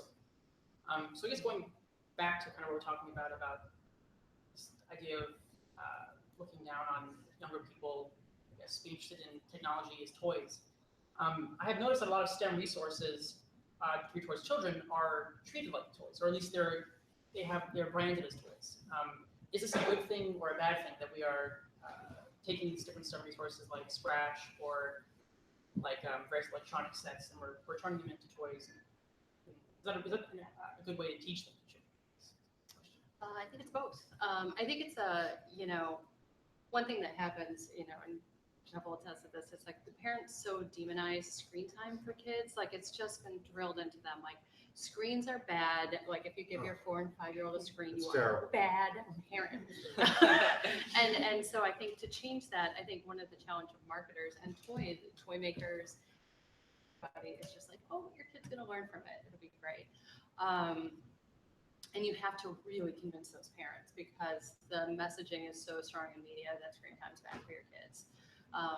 Even as I was doing Scratch in schools, there were enough parents saying, no screen time in schools, that's outrageous, so it's a problem. But at the same time, there's now a market for science learning, especially, which I swear I pitched science games for a decade and never got traction until like the maker movement, I think is a huge part of that. Of saying, oh, there's now a consumer marketplace for science, which, and that with like STEM and STEAM coming up through curriculum and the push there, those two things have made parents tune into, oh, science stuff for my kids. I think it's okay if it's games, and I think games are a great entry into some of these ideas. I think IP owners and people who own these brands need to demonstrate a transposition. The fact that this screen time is applicable to the world, just like what you would learn in a classroom is applicable in the real world.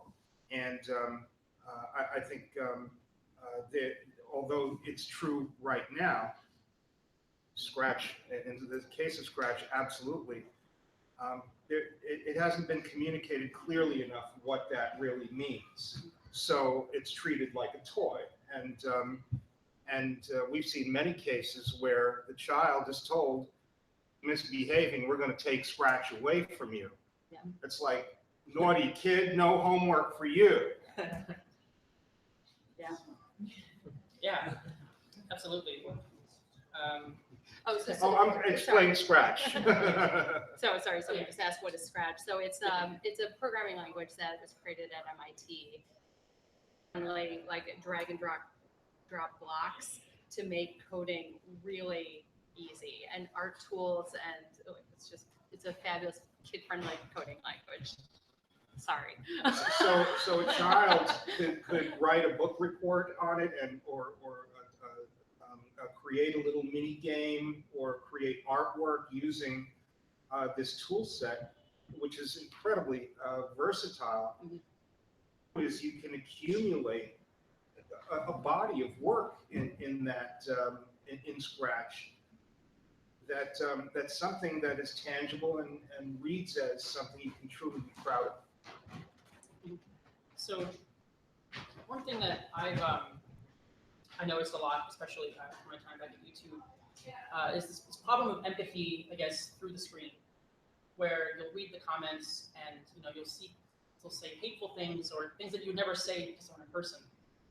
Well, it's not even necessarily like they're not making the connection to I'm hurting someone. They're kind of, it's like the funny box where I type a funny word in and I sometimes get a funny response. Do we teach empathy, or at least I would say internet empathy, to children? how that potentially, because I think it's very important.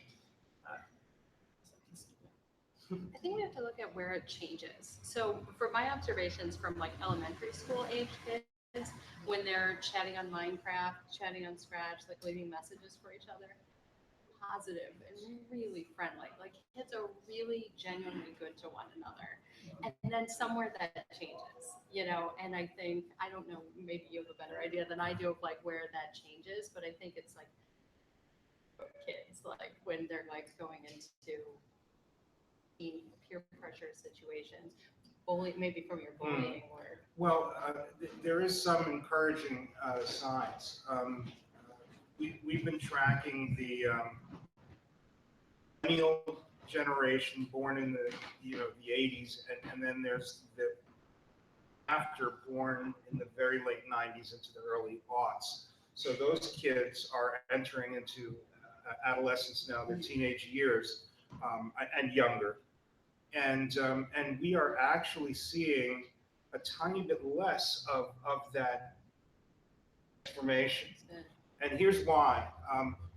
For those of us who were born before the internet, we still have this toy that agrees with us. So we can be right and you can be wrong, because that hasn't happened before. Your neighbor was, a dick. Now, for children,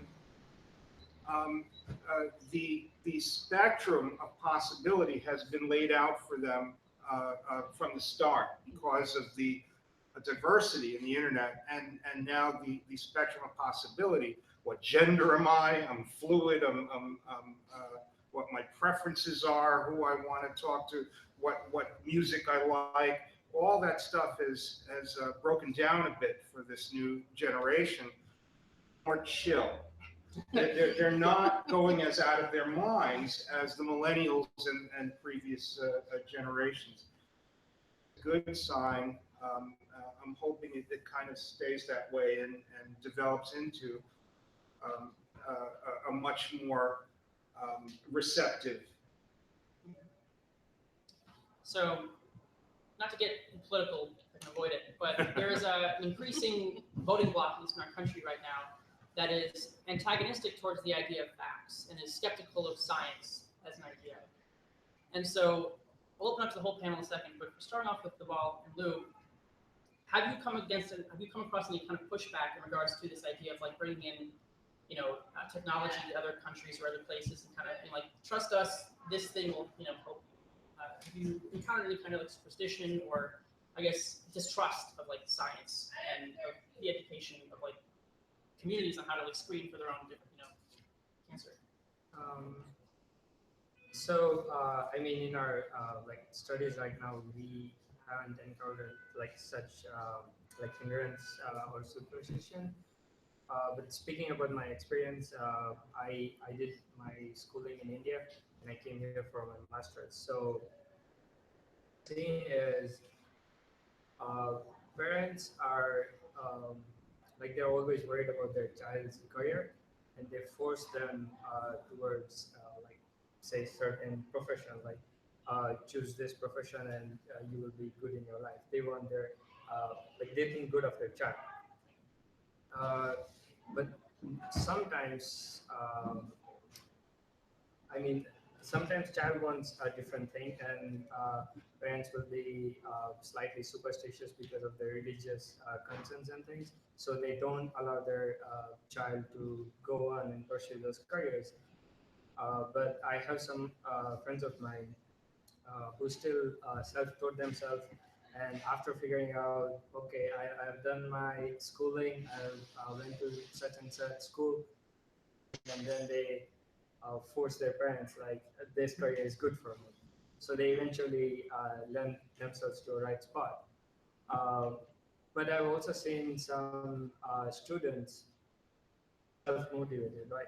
So we have to think about it like if you are opening an online platform, like you can learn coding here, but there are some students who don't want to do anything, right? So they are not self-motivated, and it's really important that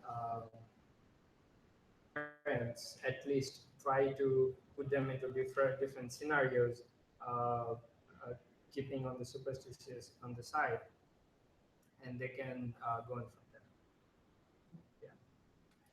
One thing I've noticed working with different groups of people is there often is quite a bit of pushback from the older generations who have already established themselves doing things. Essentially, what we're trying to do is impose a system in place that creates a uniform standard for diagnosis. This is important because if there's not a uniform standard for diagnosis, you can't actually accurately report anything that's happening within that country. But what we're having to deal with is people that are, at the end of their careers, 60s, late 60s, have an enormous amount of sway within their communities. And to convince them that this new system can be put in place is often the greatest challenge. To convince the younger people, the people that are used to cell phones, they're used to smartphone technology, or used to computers, it's never really that hard. But once you leave, it's the people that they look to, convince them, they're going to scuttle everything you've done as soon as you walk out of that door. Challenge that I feel that there's a huge generational challenge right now between the people who are used to technology, people that did not grow up with technology, that they view it as something that's secondary or something that's frivolous in a lot of ways. Fight against.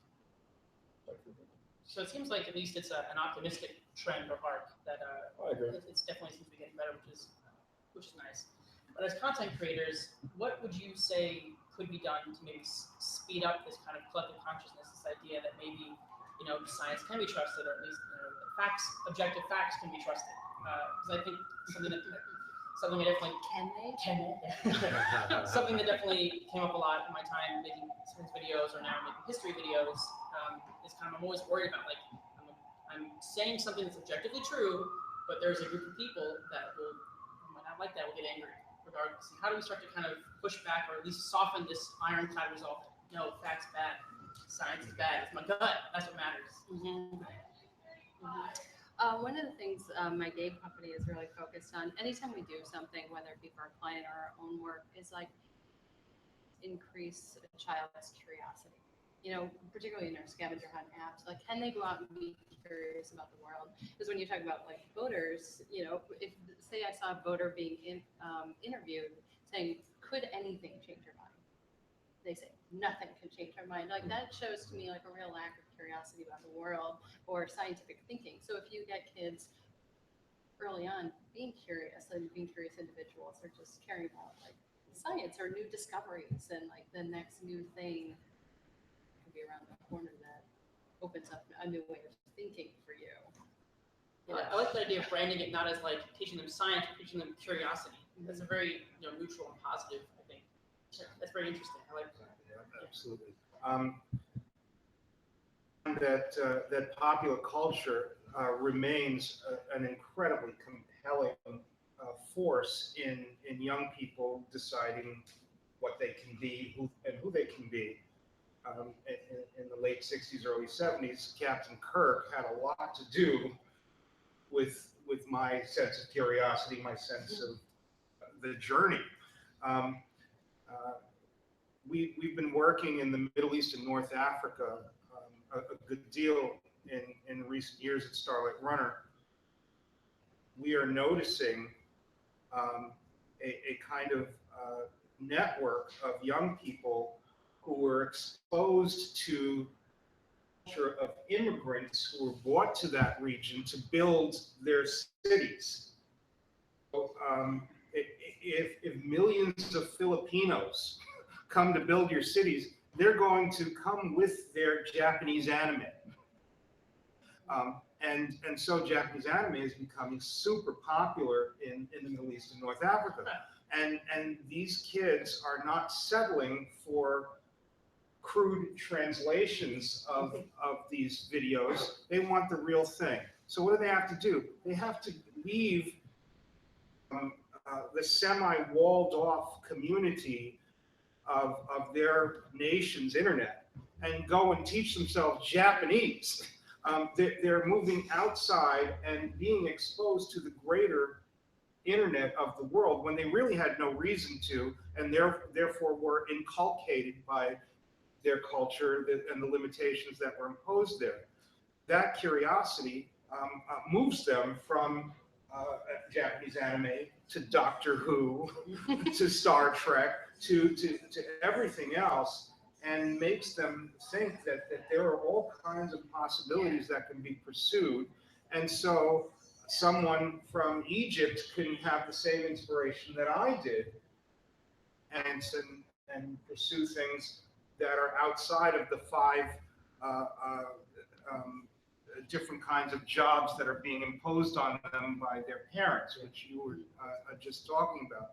I think that's fabulous, and what we're trying to do in very subtle ways to promote it is to promote self-organized systems, to promote the interconnectivity, which we all know and love and exists all over the world. And now there are pop culture conventions that draw upwards of 50 or 75,000 young people in even Saudi Arabia, in Jordan, in the United Arab Emirates. There's a network of pop culture stores that are blossoming, and that, I believe, gives these young people a route. Now, that's a semi-closed system. In China, it is fully closed. And yet, because of the Chinese proliferation of movies and the big budget fantasy and science fiction films that are happening there, it is starting. And getting VPN in China is not that difficult to do. Outside of that walled-off system, the hundreds and thousands and hundreds of thousands. It is nice to hear some optimistic trends. It is great.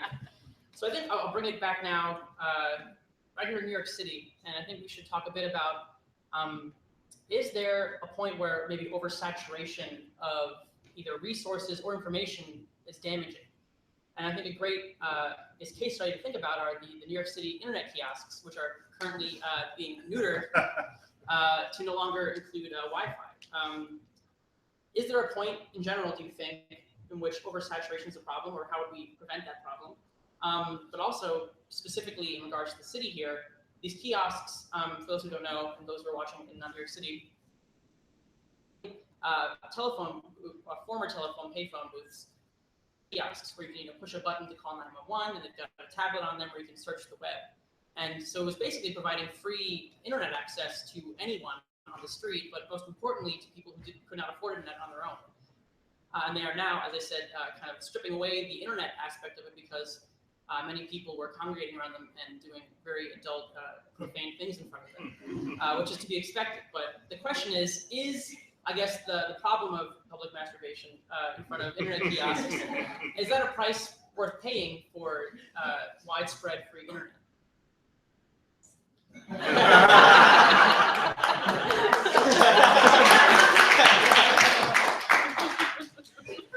So I guess if we're not united in that, then we should say why. We should say why it's a price worth paying. It's truly an issue of design.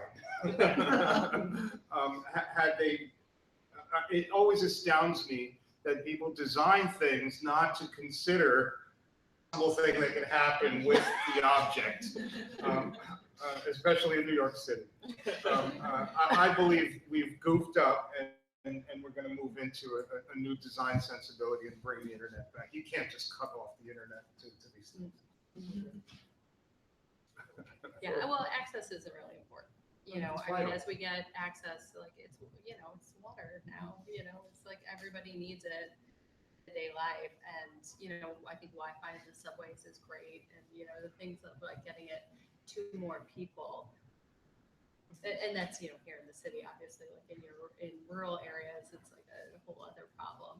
But I think getting everyone connected is very important to level that playing field a little bit. And perhaps in a more, I guess, controversial direction, what about the increasing prevalence of 3D printers? Is this going to be kind of like one of those things with like a car in every driveway? Like, do we want to have like a 3D printer in every home? Especially as things like CRISPR potentially could ruin like genetic viruses or mutations in your basement. Is there a cutoff point for the boons of 3D printing, or is it something that's so good that we should just keep pushing? I'll let them all take this one because he likes 3D printing a lot. But just one thought that I have with 3D printing, thinking about 3D printing, is that you need to be a little bit comfortable tinkering with your device in order to have a 3D printer, because your 3D printer is going to break. And then it's the same situation you have in Haiti. Like, you just put a plastic bag over it and say, that's my 3D printer over there, which is what I ran into last weekend when I went to my friend's house. Now, my friend is an artist. He's a very talented artist, and he's very well known for 3D printed art. He's probably one of the better 3D printed artists. House, and I saw his 3D printer was broken. I said, "What's wrong with your 3D printer?" And he like pointed to it, and it was like there was like a message on the screen. It was like heating warning number 4. Why didn't you fix this? What? He's like, "Oh, the service contract was out. I don't know. It seems to be something with this." I was like, "Let me just take it apart for you." And then there was something really simple that he just had the wrong firmware installed. It's one of the things that happens more than you know when a 3D printer is out of service and broken. It happened in my office just the other day when someone said, "That 3D printer is broken." I said, "No, the cable's pinched." You know, so like, there needs to be some sort of comfort with. I think we need to understand that you can take things apart. You're not going to hurt them by taking them apart, by breaking them. Well, yeah, but like, I mean, Deval's a mechanical engineer, and I've seen Deval take apart just about anything. And like, that gave me the confidence to say to myself, I can take apart anything too. And so now I take apart everything. But what do you think about 3D printing? Yeah. And also specifically involved in like in thinking that, is it good to have everyone, if we're thinking farther in the future now, not just plastic, but electronics, C4 or genetic material. Yeah. Is there a cutoff point where we should say that maybe not every human being, or is it something that could change society in such a way that it's worth that risk? I think I mean right now it's a relatively new technology, so people are making a good use of it, a bad use of it, because technology can be used the other ways. So in future, if we are envisioning that every home is having a certain kind of 3D printer and you can make any things with it, I do believe there will be bad guys on the market and the internet. There was recently 3D printed guns, which don't work right now, but it's certainly there is an idea out there that we should print our own guns. So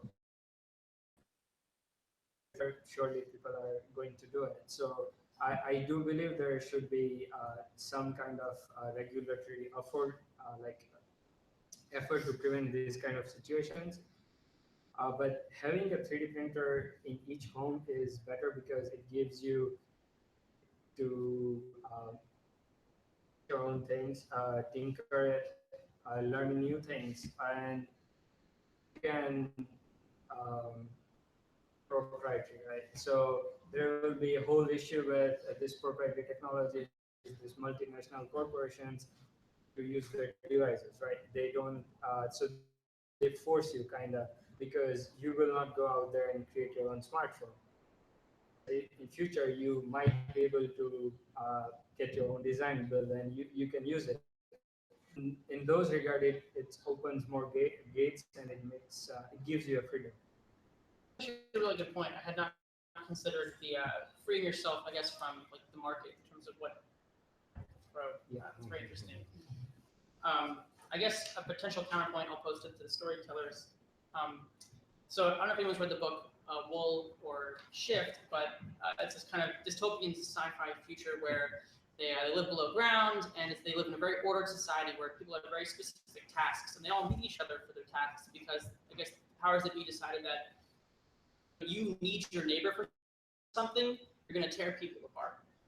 If we create a society in which anything, because you can just push print and you've got a puppy, you can push print and you've got your dinner or whatever it is, isolate us. I guess I'll ask the whole panel that. honestly. Do you think that, which we are so independent because of our like access to internet and access to building whatever we want cheaply, freely, easily,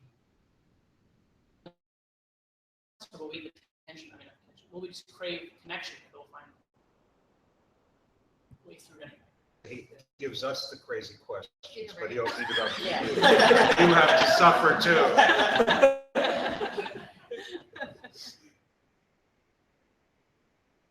Um,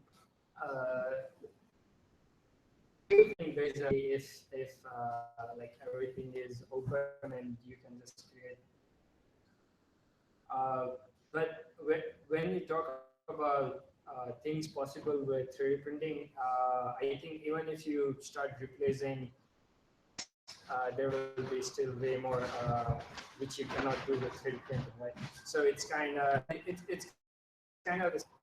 if you have robots everywhere manufacturing, you still need someone to fix the robot. So at one point, robot is taking away a small job, but at the same time, it's still creating a new job. So we shift slowly on how they make money with it. Making things with 3D printing, they don't need shift focus on either making the 3D printers or which are not. They will complement themselves in skill sets. Also remember, when radio got big, that's going to isolate people. Television, all they're ever going to do is sit in front of the television. That's very isolating. The internet. Okay, so there's this. There are patterns in these types of concerns that we're just going to have to deal with. But we all want that. The enterprise, you know, we want our Earl Grey tea hot. So you're going to do that for us. Okay, a human being, at least not yet. So we got a while. I think you also need artists and audience too. There You you know, go. it's like you're going to need the artists for the 3D printers, the people with the design sensibility, the game designers, and game designers by their nature need the players. You know, so it's like there's always going to be sort of that thing, like the radio shows. Radio being like, oh, those talkies are sure going to isolate people. But they did say that. Yeah. So I think we're just about at a point where we're going to open up questions to the audience. Anything you'd like to ask? Any Hollywood gossip, I got that too. Yeah. I have a question to introduce to children for educational purposes, particularly at a young age when their brains are developing. Like, oh, you give your bad parent, do you argue be more beneficial for the social skills and personally, or do you think like giving someone as a child a device to educate themselves, it would be isolating in that way? It's all about the balance, right? So like, and especially when you're talking about little kids, like toddlers, you know, there's a lot to be said about brain development and talking to them. Taking out background noise is actually one of the biggest problems with their learning. So turn off your TV if it's on, but if you're using a screen with them, use it intentionally. Like there's a lot of apps for co-play with like parents and kids, and they can get as much from that as they can from, you know, playing with a ball. So it totally depends. This is why like the things demonizing screen time drive me so bonkers, because they never focus on what the content is. So it's very important, the context of what and how you're using it. But there's definitely room for a balance in there. Is taught to parents that the interaction is as valid as real as a social interaction that the child would have in a classroom and so forth, would be better prepared. It's just a matter of taking it seriously and giving the same intent that you give toward maneuvering a child into a social situation, into a cyber situation. You're going to be better off. was going to jump in real quick on that one for a second, but I would say that I think that also some benefit to children being bored, because it definitely fosters creativity and kind of entertaining yourself.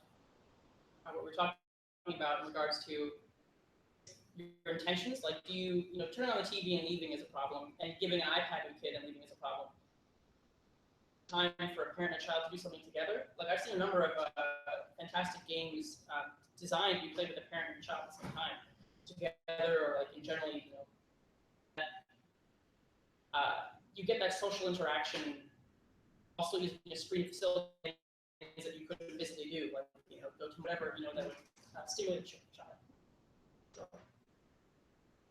I came in late, so feel free to not answer if you already have. But for each of you, was there something in your childhood or novel technology that helped you learn and maybe inspire your own now? Line on this one. I remember I had a digital blue camera. I think I was in 5th grade. Nobody even knew what those were, but it was this terrible, terrible camera. Filmed for like 5 seconds at a time, and like terrible audio, terrible video. You plug it into a dock, and then you put the footage in.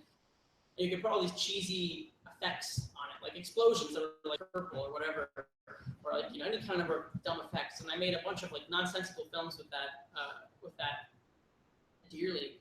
And weirdly enough, I wanted to become a filmmaker. That was kind of one of for me. In the movie Soylent Green, there is an arcade tower with a tiny screen on it that has a vector graphics video game. Atari came out. I saw that and was like, uh-oh, let's see, what is that thing? A year or two later, there it was. So the Atari, where I was looking at these 2 paddles and this little sprite moving back and forth and thinking, well, that could be a monster and this can be a weapon, and suddenly a narrative was happening, and that started to open up everything. I'd say 2 things. There's rarely a day goes by where I don't reference Atari and data solve. Yeah. And it wasn't new technology at the time, but it was big. It was game shows. Like I swear, like game shows, like you can learn math from watching TV. And my business partner and I have like a whole Price is Right shorthand we use with each other. The thing on Price is Right, the thing.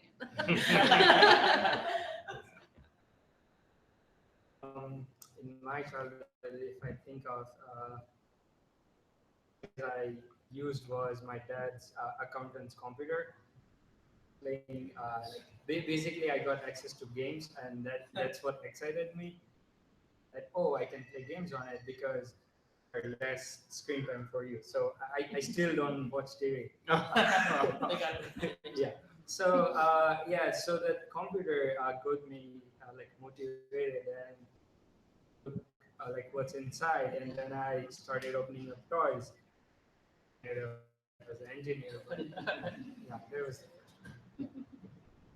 I think that when I was young, when CompuServe and AOL came out, revolutionized everything. Things immediately, and that's the first time I really started using email too. I remember a time when we wrote letters to people. Like we had a pen pal, you wrote a letter to them. And, it seems so far away now. When you look at it, it's just everywhere. So I would say that's the big change for me. This is for anybody, but Jeff, you mentioned that you ran into some stagnation issues in terms of the educational system and getting ideas out there. Stagnation points. What do you think is going to change that? The microphone. What are some big stagnation points that the panel, but also Jeff has noticed in regards to getting? I guess Could you repeat what parts of the just different ideas to the educational system. Yeah, I guess pushing against a kind of stagnant education system. What is some challenges? Yeah, the education system in this country is very fragmented, and in a way, it's like this kind of microcosm of politics and infighting and so introducing any curriculum nationwide is enormously difficult. You'll notice it happens once every other decade at a national level. When you have something like an internet-based element to the curriculum, or something that introduces these new technologies, children that pierce holes in those little fish tanks of school districts and things like that, you get a lot of resistance, enormous resistance. A lot is going to have to be done to get millennials who are having children and their children to start pushing for and insisting on proliferation of internet-based technologies. Teacher training is a huge part of it Big too. It's part. like I mentioned the failed iPads in schools, because you can't just give iPads to schools. You need to, like, teachers really need both the curriculum, which in itself is really hard to develop, but what are the tools? What software are you loading onto it? How does And that training. fit into what you're doing? And then the training, yeah, to use it in 30 kids, you know. It's kind of booked out for the next 3 or 5 years. It's super, super tough to get that in. Just an experience of mine. So we do this Violet and while I was teaching kids, like we do a summer STEM program. So our first program was we were basically training all the instructors to teach this STEM curriculum. We call it Science of Smart Cities, where smart cities and they learn all about it. So we were teaching these teachers, and these teachers they did not like it, because it was way different from what they're used to teach a student. Like, they need to have a curriculum, a set things of rules, evaluation points, and all of those. So they did not like it, but the training, they ended up really liking it, and in the classrooms. If we compare our instructors going and teaching the kids who were forced by their parents to be in the program just for the summer, that result wasn't good. Like, if you evaluate, that wasn't good. Versus these teachers, when they went in, say, like regular school year, their students motivated, and they came back to us with a group of 20 to 30 students, and that program went really well. Training will be like really important aspect of like building if you want to reach the student, like teacher is the best. Yeah, I definitely agree, because I feel that I think that humans naturally like to learn things, want to learn, what happens next in the story, but how do things work, etc. I think that it's very much part of what it is to be human, but the important factor is the opt-in. And so you mentioned when your kid is forced into a classroom or a summer program, we're thrilled about it. But when you look at, there are numerous YouTube channels or websites that are devoted to just learning and asking weird questions, and they're immensely popular. And I think that is actually a great way to circumnavigate some of the problems in the school system. Is, let's say you're in a school where they don't teach evolution for whatever reason, you can very easily Google, like, so how would that work if it was a thing? And it's like, it's super easy, and and if you're curious, which hopefully most people are, you will, I think, hopefully find ways around some of those shortcomings in the larger curriculum. So I want to, so I love Scratch, and I don't want to, I have a sort of criticism, so. That's reasonable. Yeah, well, so there's a cultural attitude about, it's sort of pushback against the question about whether it's good to give kids these toys or treat it as a toy. There's sort of this cultural attitude that if you're having fun, you're not really learning. But the motivation for Scratch was that it's good for their learning through the curiosity. You have to gamify the learning because it's the game that motivates them, because children don't understand how the coding is applicable to their everyday life. There's not resources in their everyday life where coding is immediately applicable, so you need to gamify it to give them motivation. So, I mean, it seems to me that part of the motivation that wasn't talked about was that we want people that thinking computation, we thinking in algorithmic terms, but more particularly, we want people to be programmers, and we want programmers in a generation who are learning early. So this is kind of a social engineering thing. Like we want to, in 20 years, have a lot of good programmers, because we don't have enough good programmers now. And that's not just about expanding people's curiosity. In fact, that's kind of, I don't know if we can talk about that. So you're wondering if it is in fact a good thing that you're treating Scratch as a toy as opposed to like a logistical, like we want to develop a generation of people who think this way because it's just good for our country, good for our economy, good for the future of where jobs are going? Yeah, let me put one more note on it. Sometimes they criticize math because they teach them abstract math and they don't know how to balance a checkbook.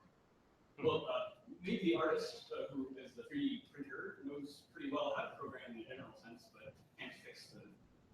Is programming really what we want to be teaching these kids, or are there other technical skills? Immediately after the drill, because there's not a bunch of things you go around. I can't code the chair or the microphone immediately around me. Right. So I guess at what point are we maybe missing the forest of the trees in regards to teaching kids programming Scratch? Or also pretty. So that's an interesting comment you made, because I just had this conversation yesterday with the artist at the 3D printer, and we were talking about the fact that you give people these tools, but you don't tell them what to do with the tools. And it's the same thing with the artist. They tell them how to be an artist, they went to art school, but then in the end, they don't tell him how to make money as an artist. So he gets out of art school and he's like, well, how do I make money doing this? Tell me about it. Yeah. and I think it's a similar thing with a lot of these programs. If you're teaching people how to do these things for fun, in the same way, actually this is how you make money out of it. And that is the thing that's missing a lot of times. I think people are afraid to tell people how to make money. Yeah, and like you have to figure it out yourself. It's so crazy. And I don't know what it is about the schooling system here. They just don't teach you how to make money. They teach you how to be a doctor, teach you how to be a lawyer, and you know you can make money doing that. But if you're not one of those things, how do you make money? And I think that's something that is lost and something that could be taught to people more and more regards around coding too. You know, how do you sell that app? How do you market that app? You know, maybe those are also things that need to be taught besides just how do you code that. Just to put a slightly optimistic spin on it, our observation, particularly of kids on Scratch, is self-efficacy. I made this from nothing. And the manifestation of something that to a child is tangible, because the digital is becoming tangible to children, that is a feeling of self-empowerment and a feeling that can be transposed into the world. The confidence that builds, the notion that you can go out into the world and make something of nothing, one of the wonderful qualities of Scratch. And Mitch Resnick, who sort of created Scratch in his lab at MIT, he has talked about this, and I've seen this bear out, where what you get kids doing is playing to their strengths on Scratch. You can get a kid who really likes to do sound design, just put up sound designs. You can have someone like my daughter who just wants to do the game art assets, and people will sort of message her to make requests, like, will you make art for my game? And then there are the kids who just love the code. So essentially what they've become is a game developer, like where you've hired this professional, this professional, this professional. Here's how they all come together to make the final game. And I think it's really extraordinary. It's one of the things, like when I work with kids too, it's like, you know what, if coding's not for you, it's fine. If you still want to work in video games, make music, you know, like you can, I think Scratch, that's one of its strengths, is that you can see different ways. And these are 4th, 5th, 6th, 7th graders. It's amazing that level of collaboration through the internet and so forth can be done. Yeah, it's definitely maybe a counterpoint even to the fear I previously mentioned about, will this isolate us? It seems actually it's actually a wonderful way of creating collaboration. And I guess we have time for one more. Is that a good place to end? There's other people. Don't leave them out. One more. We have okay. We have one down the back over here. Yeah, I think this kind of follows with the question before in the discussion. I think the panel's ostensibly science, but what I hear you talking about a lot is art. How do you create meaning in schools? open-ended ways, which in gamification too, I think that's really important. Maybe this is a distinction in STEM and STEAM. In that A and that and that's what we're really losing education right now is art education. And what I see happening, especially in robotics, is competitions. So you want to teach kids quote unquote science. You really are just kind of using robots to get them excited to learn the program, but it becomes this very competitive, goal-oriented activity. And it's not kind of a creative activity that I actually hear a lot of you guys and your projects working on are actually doing. And I think there's a lot more of that that actually goes on. Are you guys thinking about that or concerned about that? I'm super concerned about it. The narrative models that we see in formation now, necessarily hero's journey. I have to go out, conquer the enemy, bring back the boom, and nourish my community kind of narratives. We're looking at more collective journey narratives where communities are combining unique skill sets to take on and resolve challenges or to create improvements. So my prediction is that we're going to see less and less of these kind of fierce competitions and more of these collaborative collectives in the coming years. Awesome. I think it's a great place to end. It's a super positive, hopeful note. I'm glad to hear it. Thank you guys for coming out.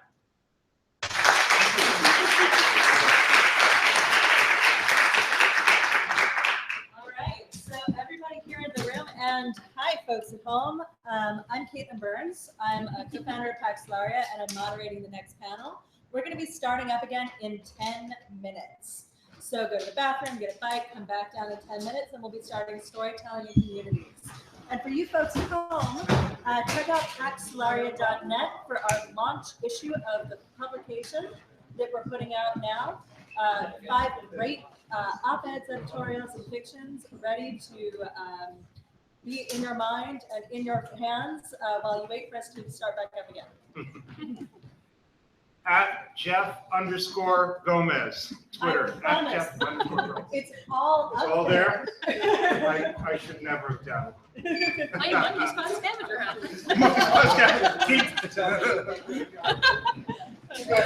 Oh, thank you so much. Thank you.